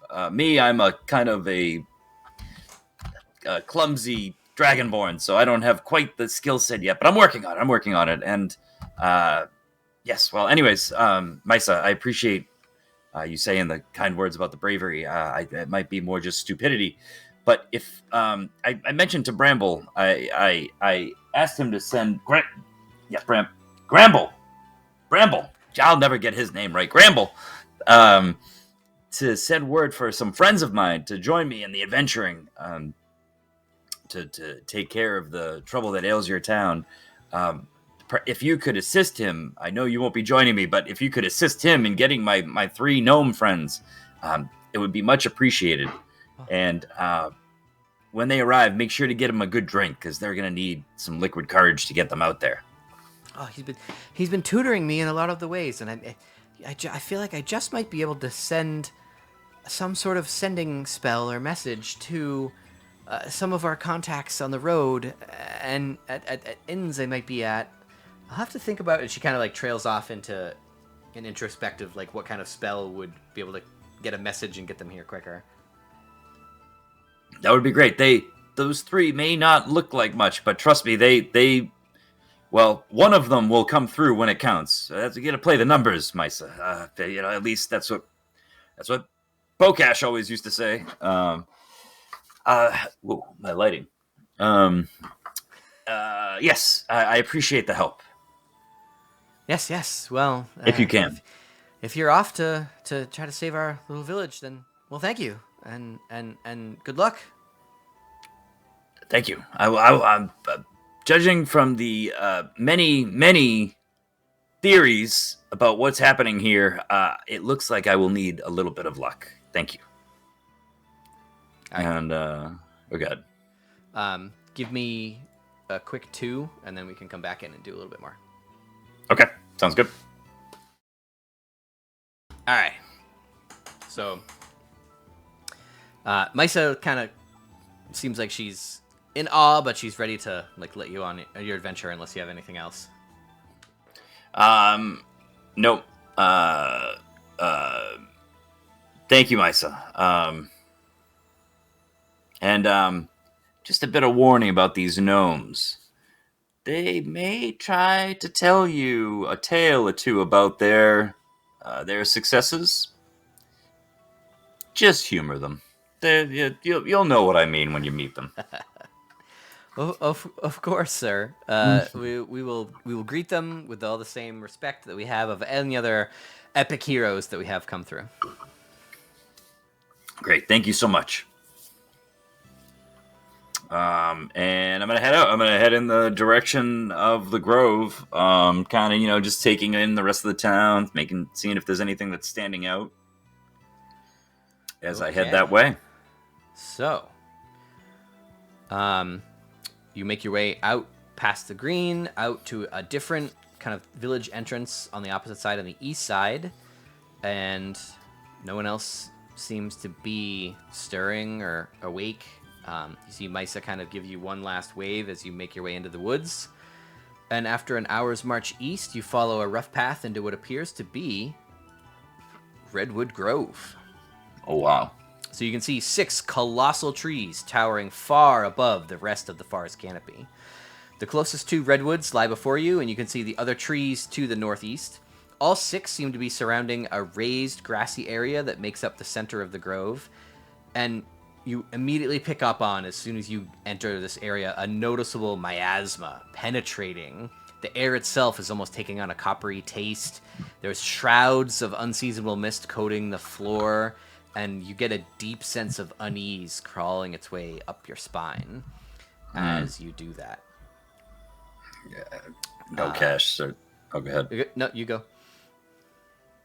No, I was just gonna say, he says to himself, bandits, resurrected dragons, evil spirits. What have I gotten myself into here? All right. You make your way towards the 2 nearest trees. You see, sitting on a large root of the redwood just to your north, is a bearded half-elf. So let's see how this is going to work. Switch over to here. All right, so here we are.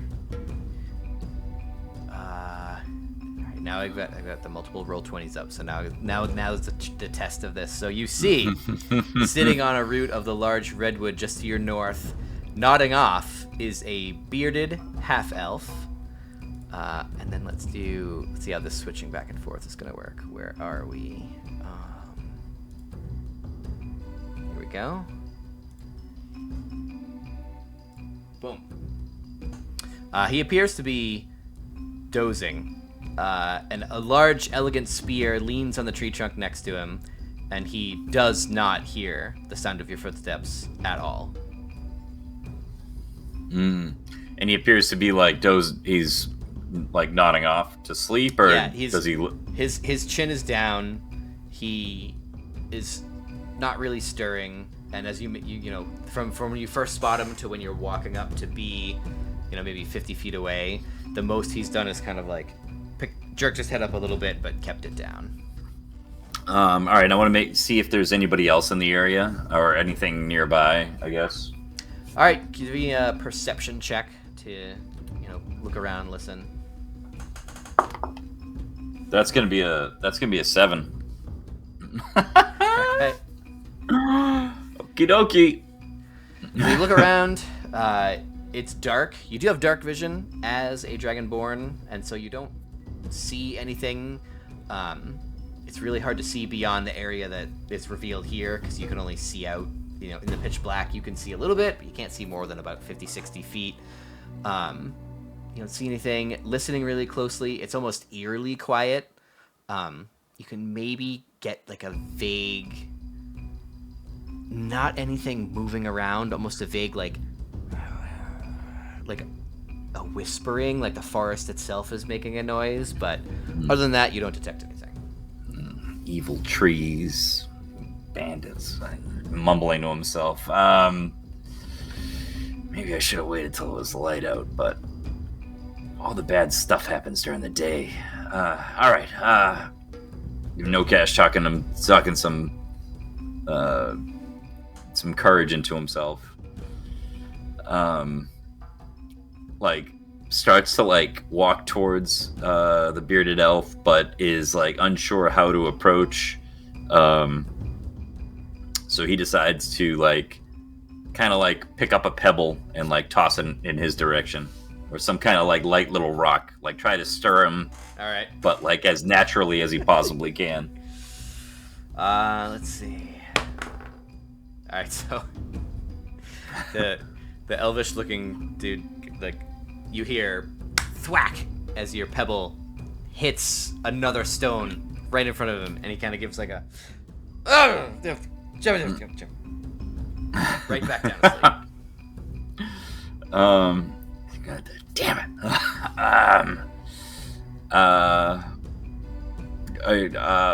He decides to take a few more steps closer, kind of looking around, not obviously enjoying where the feeling with the miasma and everything. He doesn't want to yell too loud. He doesn't want to alert anybody that may not be watching, although someone's probably watching. He goes, Mr. McGruff, Guff, sir, wake up! Finally, he opens one eye and then sort of takes a second to realize that he's in the woods and there's a dragonish form in front of him, and he what? He scrambles for his spear. He picks it up and he's hell. Who are? Kind of blinking the sleep out of his eyes, realizes that if you were hostile, you would have been holding a weapon or attacking him by now. And he kind of who are you? I'm so sorry to wake you up. I should have just left you alone, but I was concerned. The town is telling me of this blight that's happening in the forest, and I didn't know. I don't know if you're in some kind of stage of being taken, or if you were just sleeping. It looks like maybe you were just sleeping. Sleeping indeed. Oh. What do you go around waking people up in the forest for, anyway? Oh, I was trying to wake you up as naturally as possible. I thought maybe, I don't know. I don't get out very often. Is there? Why are you sleeping here? There's something eerie going on here. Well, I've been scouting out the area, and I've been trying to find the corruption of the forest, as was requested by the Council of Redwood City, back yonder, whatever those peons called themselves. Have you seen anything? Any evil trees or forest spirits, or have you seen the reanimated dragon? I've seen plenty, but nothing that I can decidedly say is the cause of any of this nonsense so far. Have you tried to leave? Are you wandering around in circles? Are you just here for a nap? I mean, who just sits under a redwood tree and takes a snooze? I was going into the grove any minute. Trying to pick up on what he's saying. You just haven't made your way over there yet. You're taking your time. Well, I thought that the daylight would provide more of an advantage for my half-elven disposition and sneaking ability, and for my fighting style. Waiting for the perfect conditions is prime in its importance. I see. I am sorry for waking you. And Nocash goes to like the closest of the. There are a couple around, right? Of the redwood. Yeah, there's one. One to your north, one to your east. So he's sitting on the one to the north. Okay. So I'm gonna go over to that one. I see. On the screen. I'm gonna go over to. Let me see if you should have control over your token. I don't at the moment. Controlled by. I gave it all players, but now there you go. There we go. Perfect. All right, I'm on the move. I'm gonna go over to this redwood tree, and before I start getting some bark, I guess I should have specified if it could be bark that's on the ground or bark. I guess it has to be bark cut from the tree. All right, that would have been good to know. So Nocash is like, oh, go ahead.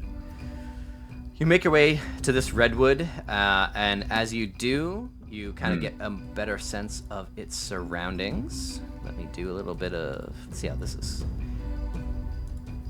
Boom, boom, boom, boom. I do like this music. It's not bad. Oh. So you make your way over, and as you kind of scout it out, to the northeast of the redwood is a burned out campfire, around which are 3 humanoid corpses. They're beginning to decay, and black streaks mark their rotting flesh. One corpse leans against a tree, insects crawling around its opened, blackened mouth. Another lies on its side under a blanket, and a third is curled inside a stinking bedroll. So you kind of, as you make your way over, you kind of can't help but notice on the other side here a pair of boots, and you kind of poke your head around the tree and get these details here. Like an audible gasp comes out. What? McDuff, did you see these things over here? Did you see them? What did you call me, McDuff? That is not my name. I'm sorry, what is your name? My name is Druff Bluefield, and I am an adventurer. Mr. Bluefield, my apologies. Did you do this? Did you see this? How did this happen? I haven't ventured that part of the forest yet. Ventured that part of the forest? It's right over there. It's right around the tree. What? I've been scouting out other areas of the Redwood Grove in order to find the source of the corruption. You'd feel proud of yourself for finding some dead people. So, Nocash is gonna try to see if what he's saying is just if he's being evasive because he's because he's scared, or if because he's lying and caught in some kind of, he's lying to cover, something that he may have done. All right. I feel like that's insight. Let me give a quick refresher for myself. Changing the dice again. Boom, boom. I like insight. Yeah, insight is when you're trying to read a person. That's exactly what we're going for. Insight. Plus 4. You've got a So big we're bonus for that one. I don't want to take that. all right. Insight plus 4. So we're looking at least a 5. So that's good. Come on, baby. This is gonna be a big one. This is gonna be close to 20. Or not. Half that. A 10. 10 all day. 10 all dizzle. You get the sense that Druff is not all he seems, but you can't really get a handle on whether he has scouted it out and just chose to ignore it, whether he's just not been in that area yet, or whether he is just, sitting there waiting for something to happen. It's you get a vague sense that he's not at all he's cracked up to be, but it's impossible to say in which way. All right. Fair enough. All right, so I'm going to try to get 2 samples of bark from these 2 trees. But before I do, Nocash wants to touch the tree to try to feel some kind of if there's a kind of presence, to see if he can see if they're evil, if try to get some kind of aura of some kind, even though he has no idea what he's doing. He's just trying to reach out and touch the tree, try to pick up something. Right. So you put your hand on this redwood trunk here, and you know what? Give me a. It's good. It's a good another check. Let's see. There's nature and there's the word animal handling and survival. I feel like nature is more of a check here. Give me a nature, intelligence and nature.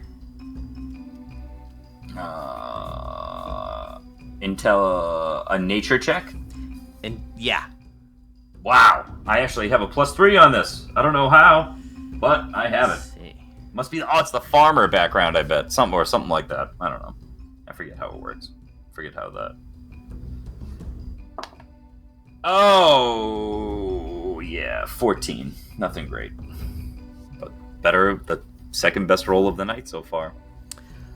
So you can definitely get the sense that there's some kind of poisonous entity corrupting the grove. You put your hand on the tree and it's not undeath. It is not like a fire spirit that's burning the trees from within. You sense a poisonous presence that you've kind of come into contact with just once or twice before. Feeling that specific, almost acrid tang in the air, and feeling the tree and seeing the greenish tinge that it's starting to take on. You're pretty confident that there's some kind of poison going on in this whole area. Poison. Okay. Are you talking to that tree? Druff is kind of finally standing up and shaking off the cobwebs and picking up the spear. I'm just, I wouldn't say talking to it. I'm asking it what's wrong. I don't know if it's talking means that we're, I'm just sensing, kind of picking up on what may be plaguing it. Druff is sort of taking all the little specks of dirt off of his gleaming breastplate, and he clearly wasn't listening, and says, "Well, are you done or not? What did the tree tell you?" So all right, so Nocash is gonna walk from that tree to the other tree, to near Druff's tree, and is gonna collect a sample. I'm gonna collect a sample from this tree. All right, so you're gonna scrape off that one, the one you're on now. All right. And Nocash is going to touch the tree again and apologize. I'm sorry. In a whisper, kind of as Druff is accusing him. I'm sorry. And there's no explanation. They're just gonna say I'm sorry, and then gonna go over to the other tree. And All right. if that's okay, yep. Go ahead. So you're here at the tree to the south, and you're scraping a small sample of bark off the tree, trying to get it into that vial. And as you do it, you hear more than just the scraping of your knife on the tree. You hear an oddly wet, shuffling noise coming from the forest. And you scan around to see what could have made such a disturbing sound, and you see the 3 corpses awkwardly rising to their No! Roll for initiative. Oh no! Damn it! Oh no! Nice. My initiative bonus sucks too. 13. Alright, Nocash is a 13. Oh man. Druff is here. Druff is gonna be... Druff is gonna be a 22.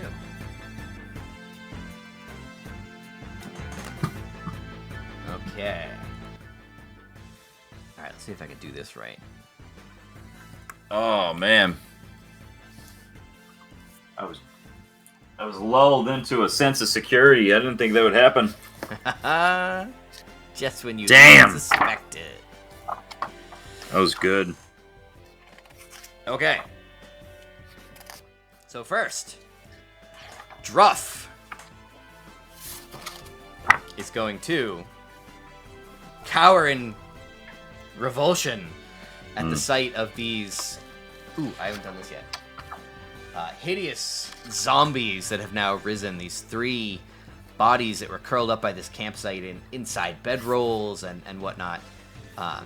They're hideous decay. They just look like decaying bodies that have been on the forest floor for weeks, and they're now suddenly shambling their way towards you. And Druff is gonna stand his ground. So let's see. I'm gonna be here. Okay, I can move everybody. He is going to make his way towards the front of the tree, kind of in between you and the zombies, but he's not quite sure what to do yet. Nocash, you're up. Druff, tell me, have you fought the undead before? No, I have not fought the undead before. Do you need strategy points? No, as a matter of fact, I have fought the undead. I've taken down an undead ogre, thank you. And now Nocash, feeling a little challenged by Druff. I'm also picking up on, some... In Harry Potter, in the Chamber of Secrets, the friggin' Defense Against the Dark Arts teacher. That's what I'm imagining here. Oh, yeah, the Lockhart. Lockhart. Yeah, the Kenneth Branagh character. No, I know exactly how to take down the undead, and Nocash is going to, if I can get my mouse to work, I'm going to move upwards. Let's see, speed of 30. I'm gonna try to just clear him so I should be able to see that first one from there, right? Yeah, from that point, you can definitely get around Druff to see those zombies shuffling over. All right, and I'm going to attack with Ray of Frost. Okay.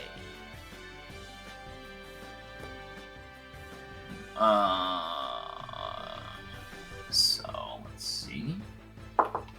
That is going to be a 17. It's a hit. Oh, you're going. So I've got some markers on here. I've got red, green, and blue for. Okay. So that was at red. All right. That was at red here. zombie. Good. Yep. And then for damage on that, I have 1d8 cold. So now let me just find a d8. 1d8. I'm going to put you aside. I'm going to use that dice again. Oh, my light ran out of battery. It still looks good. It said it had 8 hours of battery when I turned it on. Damn. Here we go. Here come the rolls now. That was a 6. All right, 6. Is that ice damage? Frosted? What's it called? Ice damage? Cold. Cold damage. Cold, and it says -10 speed on a hit. Okay. So you blast that front zombie with cold, and it immediately just loses 2 limbs. Its arms are both blown off, which were barely hanging by a thread to begin with. It's clearly it's frosted, and its limbs are kind of like frozen together. Aha! You see, Bluefield? Nothing to worry about here. The zombie in the back is gonna 5, 10, 15, 20. It's gonna shuffle its way forward by that frozen zombie, and it's going to try to attack Druff with its outstretched remaining limbs. And it's gonna miss. Druff is gonna easily dodge aside. The green zombie is gonna shuffle its way up. 3. Right behind. And the red zombie is gonna kind of, in a frozen way, kind of shuffle forward and try to make it, but it's creaky, and you can see like bits of flesh sloughing off as it's trying to move its remaining legs to actually get any traction, but it's frozen stiff. It only makes it this far. Druff is going to come to his senses and use his spear. He's going to take out his spear and jab at the zombies for a hit. It's going to be that front zombie there, the blue zombie, is going to take 7 piercing damage. The front one is blue. And that kind of goes right through the throat of the zombie, and its head kind of dangles down and hangs on by a thread. The jaws are still snapping at you, but it's clearly on its last legs. Nocash. I am going to give myself a little bit more space here between them. And I am going to yell to Druff. Druff, don't worry, I'll finish him off. And I'm going to cast Ray of Frost at Blue Zombie. Okay. And then get out of there. That's a 19? Oh, actually, total it's a 23. Oh, it's a hit. Right in the center of the chest of the zombie, the ray hits. Alright, and then, that's gonna be a 7! Oh! So that zombie, with its head dangling down, the ray of frost freezes it solid. The head drops off and rolls 10 feet off into the forest. And that zombie is toast. It's gone. That's 1! The green zombie, the one that hasn't been touched so far, steps forward and raises its hideous, disgusting arms and completely overbalances, and Druff is able to easily dodge to the side.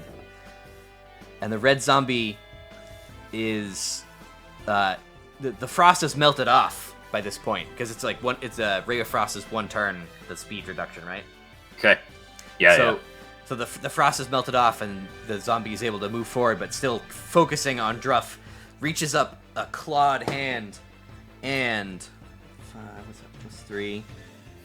Do you remember the rule for when the AC is tied with the hit? Is it has to be that much to hit?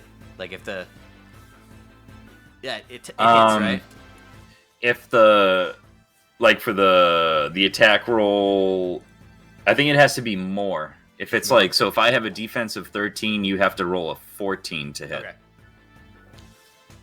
So the zombie comes down with both claws, and they rake across the shining breastplate of Druff, which protects him and does no damage.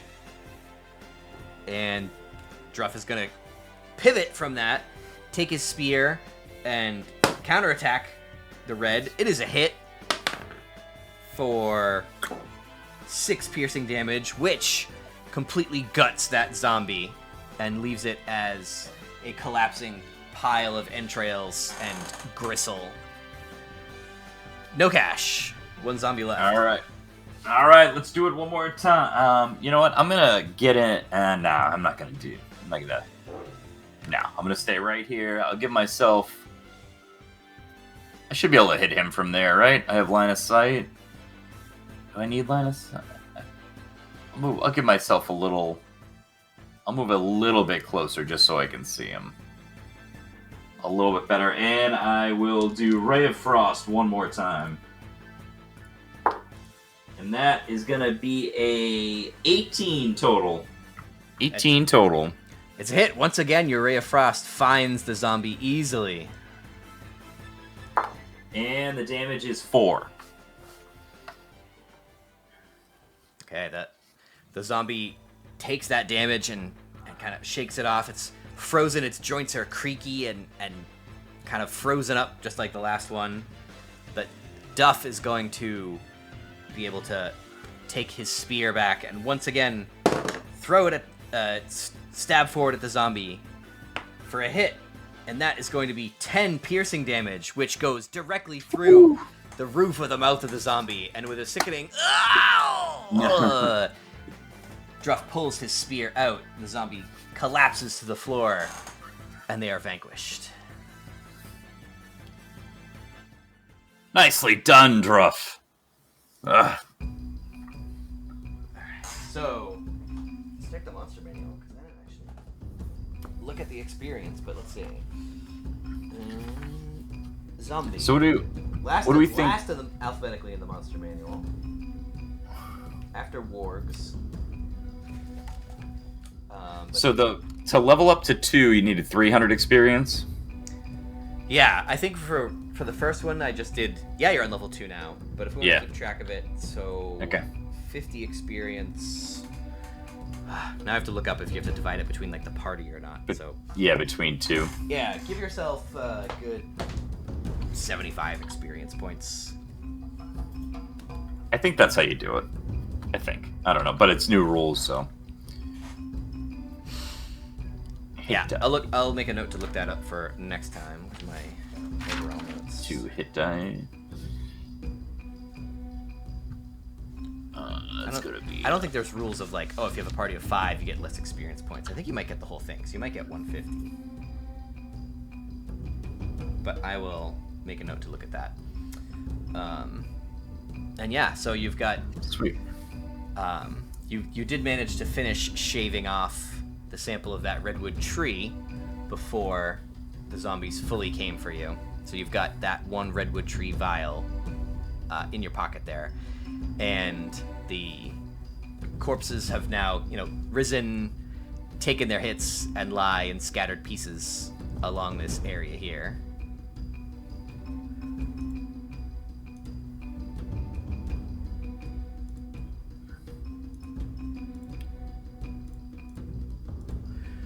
Okay, so what are you going to do now?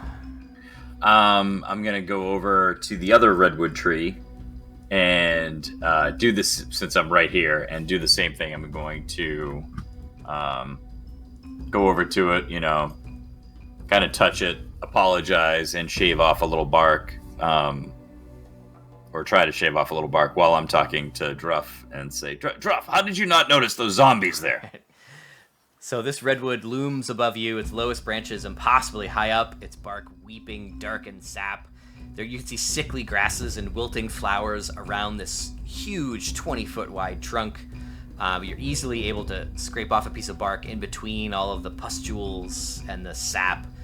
And Druff sort of is trying to wipe black and brown liquid off of his spear tip. Well, they didn't make any movement or indication while I was sitting in my area that I thought would give me the best view of the whole Redwood Grove.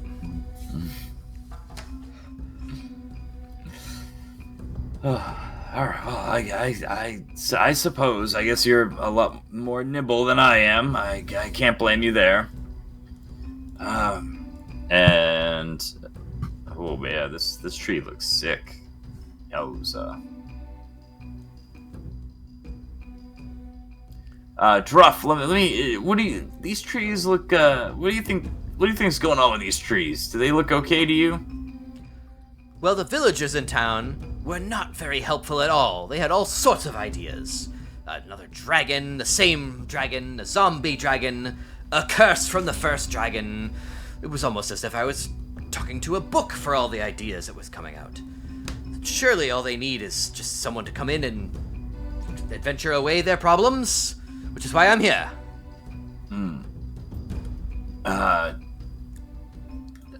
Tell me, Mr. Bluefield, have you, what was the last adventure you went on?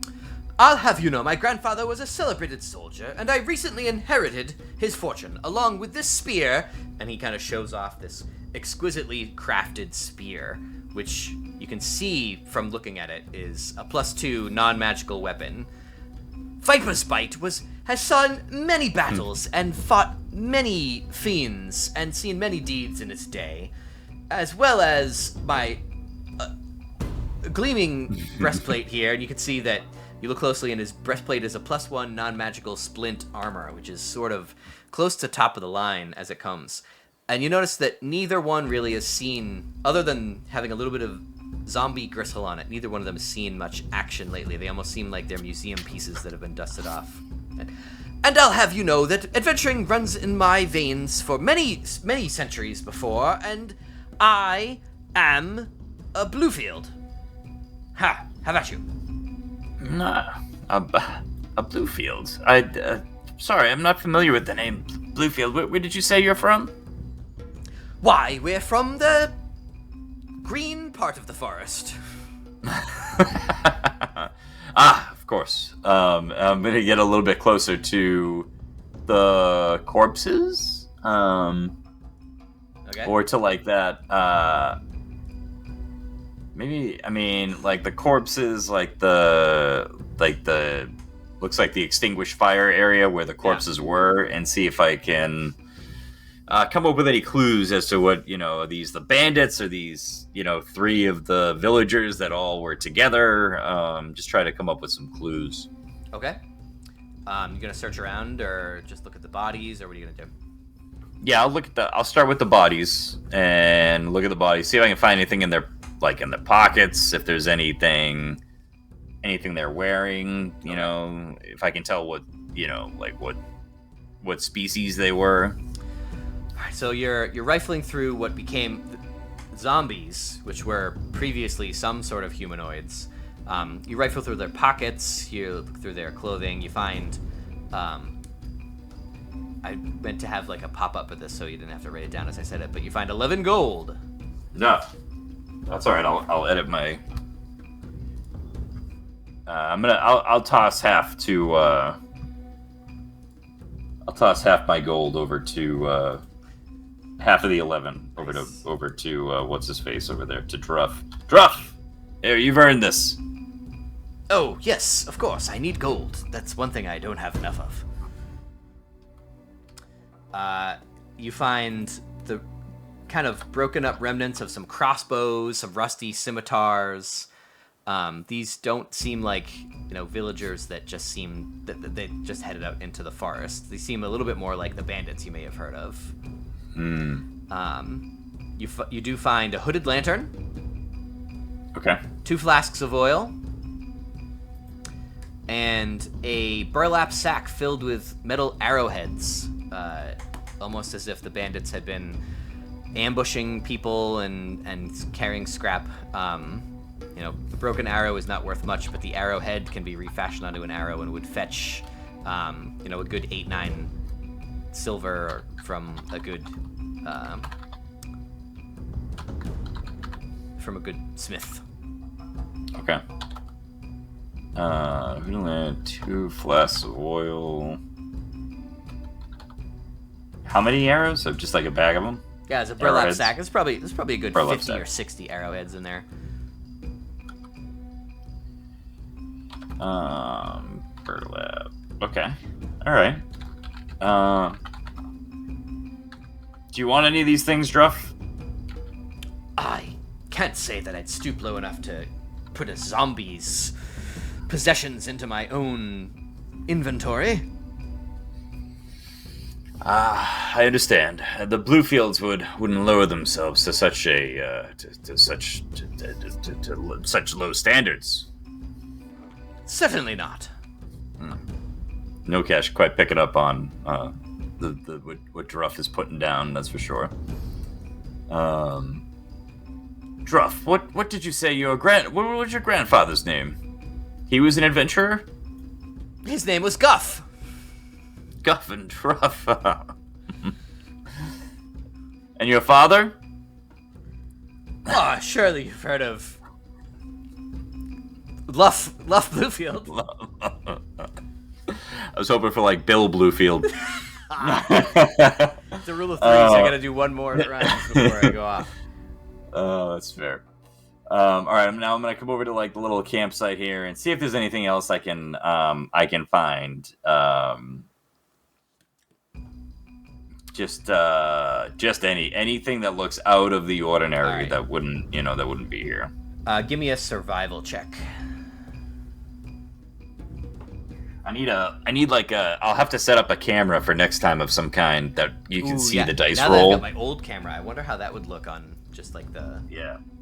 Although as the DM, my dice rolls are hidden. I'm behind the screen. No. Yeah, I don't think you should. Yeah. No. Yeah. I don't think your dice roll, but the play. I feel like when you do something and the DM's like, "Hang on," and you just hear a bunch of dice roll, and they're like, "This happens," and you're like, "What was that?" Yeah.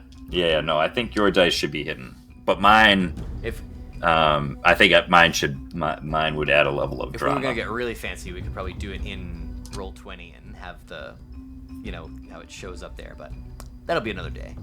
Yeah, we'll figure out. We'll workshop that one. All right, let's see what we got here. That's it. Well, we don't have to worry, but it's a 2. So I don't know what was the actual check. I'm sorry. The survival. That's gonna be a 4 total. All right, so you look around the area, like beyond the corpses, and it's kind of, to your eye, just some mangled mud, trampled plants. You don't see anything you'd recognize as evidence of corruption or people passing by or anything. Okay. Well, Gruff, I talked to those same townspeople, and they had all sorts of ideas, and someone did mention that there were 3 bandits that were plaguing the area as well, and I'm not sure what plagued these bandits, but I think we at least solved the bandit problem for now. Well, if there were 3 bandits, and there's 3 of these chaps with broken arrowheads in their pockets and spears and whatnot that clearly aren't villagers, I guess you're a genius. Well, but the question remains, Druff, what turned them into zombies? That seems to me to be the bigger problem. But if you aren't too curious about that, you can just go back and report and tell them that the bandit problem is solved, and I'll continue on my own. Well, I'm not headed back yet. Leave you to get all the credit and treasure. Well, in that case, maybe we should just press forward then. Well, after you. And we're all right. Let's continue on, and we set off, or at least Nocash sets forward into the grove. Okay, you've got. Let's see, you've got 2. I'm trying to make sure that I've got the right things here. And we'll reveal here. You've got 2 of the redwood bark samples into your pocket, and as you make your way to the north, in the darkness, you see a wide, gently sloping dirt mound rising about 30 feet in the air, enveloped in feathery grass, and yellow, sickly-looking flowers are blooming around the mound's edges. I'm gonna take a step back. Druff, what do you make of this? Does it look like maybe a dragon is buried here of some kind? Or something? Something large? I'd say a dragon of the kind of Death at Sunset would require far larger of a mound. So, if we dig up the grave of the dragon, then we know for sure that the dragon hasn't been... Now. You hear an echo through the forest. Druff, did you hear that? Well, I heard something.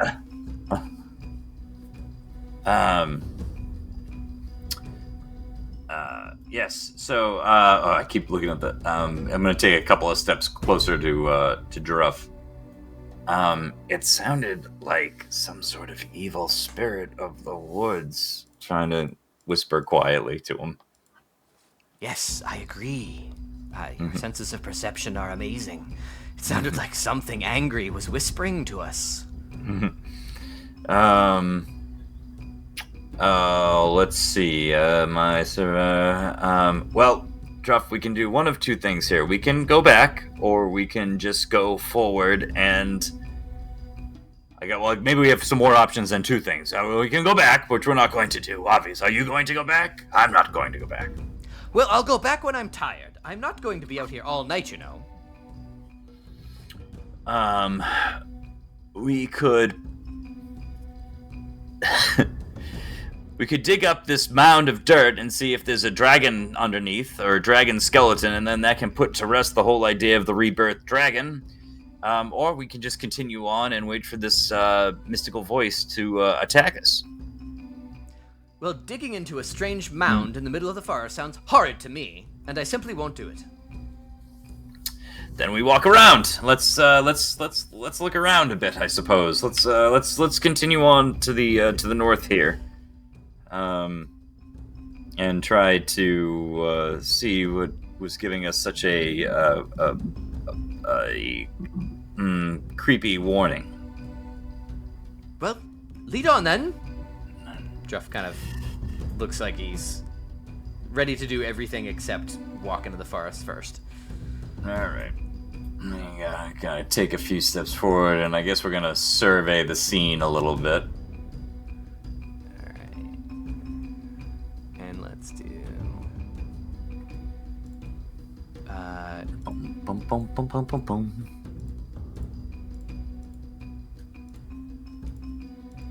There we go. Ah! You see a strange shadow in front of you. There we go. And that is there. So you make your way towards the north, and a redwood looms above, its lowest branches impossibly high up, and its bark weeping darkened sap. You can see sickly grasses and wilting wildflowers surrounding the wide trunk. Do any of the redwoods look like sicker than the other, or are they just like all in the same kind of state? Let's see. The ones you've seen so far all seem pretty the same. Maybe not exactly the same, but they all seem in some advanced decay with like weird dark sap bursting out of the seams, but none of them are any more or less along that path than others.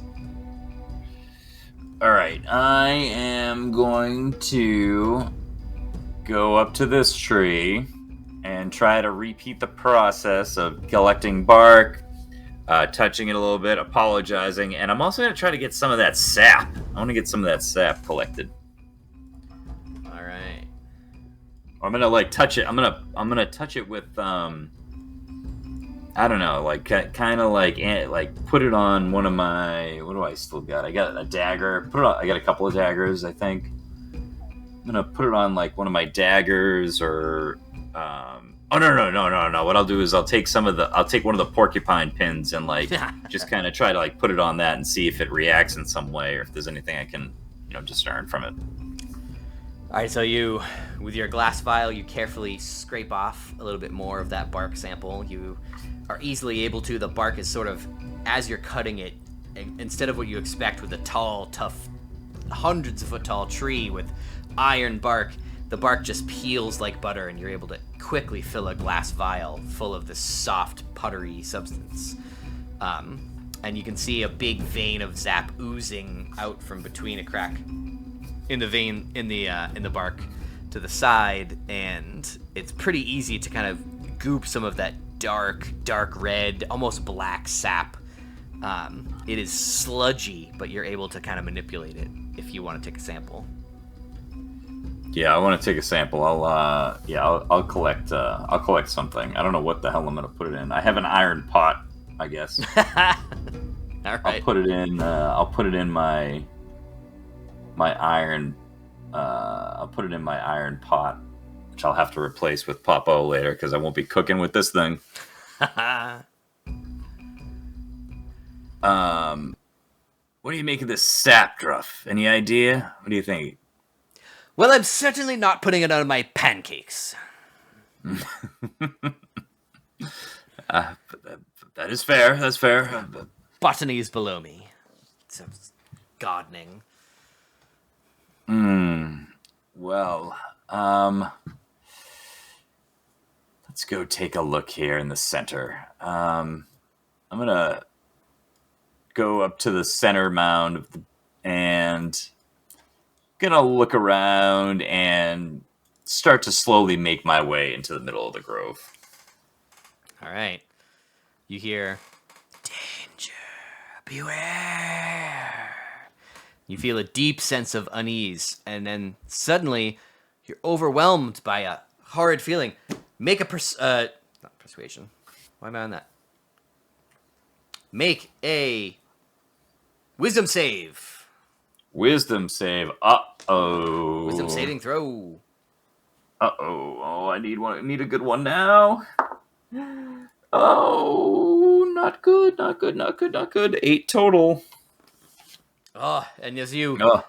make your way up the mound towards the top, you feel overwhelmed with the evil energy of this grove, and you hear, "Leave this place. There is danger." And stars start to swim before your eyes, and then all goes to black. Oh, no. And that's where we'll pick up next week. Oh. The next chapter of Death at Sunset. Oh, damn.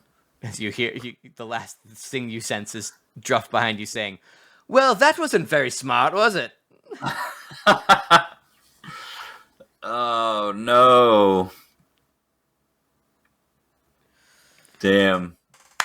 All right. Nice. All right, cool. All right, that was good. We got a decent way. I didn't know if we actually get into the grove tonight because I had so much stuff prepped for before, but that was good. We got well into it. Nice. Yeah, that was good. Also, I went an Sweet. hour over when I wanted to stop, so that's a Yeah, well, that would do it too. We got to please stop the bands. Nice. Yes. All right, I might be good to go Monday if you want to get back into our regular Monday, if that's the best day for you. So I'm going to Disney on Monday. Okay. So Monday I cannot do, but I can do any day, literally any day but Monday. That's the only day I can't do. That will give me one extra day to prep more stuff ahead. So yeah, Tuesday, Wednesday, we'll figure it out. We'll let all our fans know. Don't worry, we will let you know out there which day it's going to be. We'll post it. You can see it on Sir Bocash's socials to go check those out. You'll see it on mine. And yeah, we'll get going for a chapter. It's hard to say because this is chapter 2 of the whole story, but this is chapter 1 of this story. So it's like chapter 2, part 1. Part 1, part 1, part 2. Yeah. Death at Sunset, continuing the investigations of Redwood Grove will be after this. So yeah. Nice. Thanks for tuning in. Yeah, thank you. All right. Good night, everybody.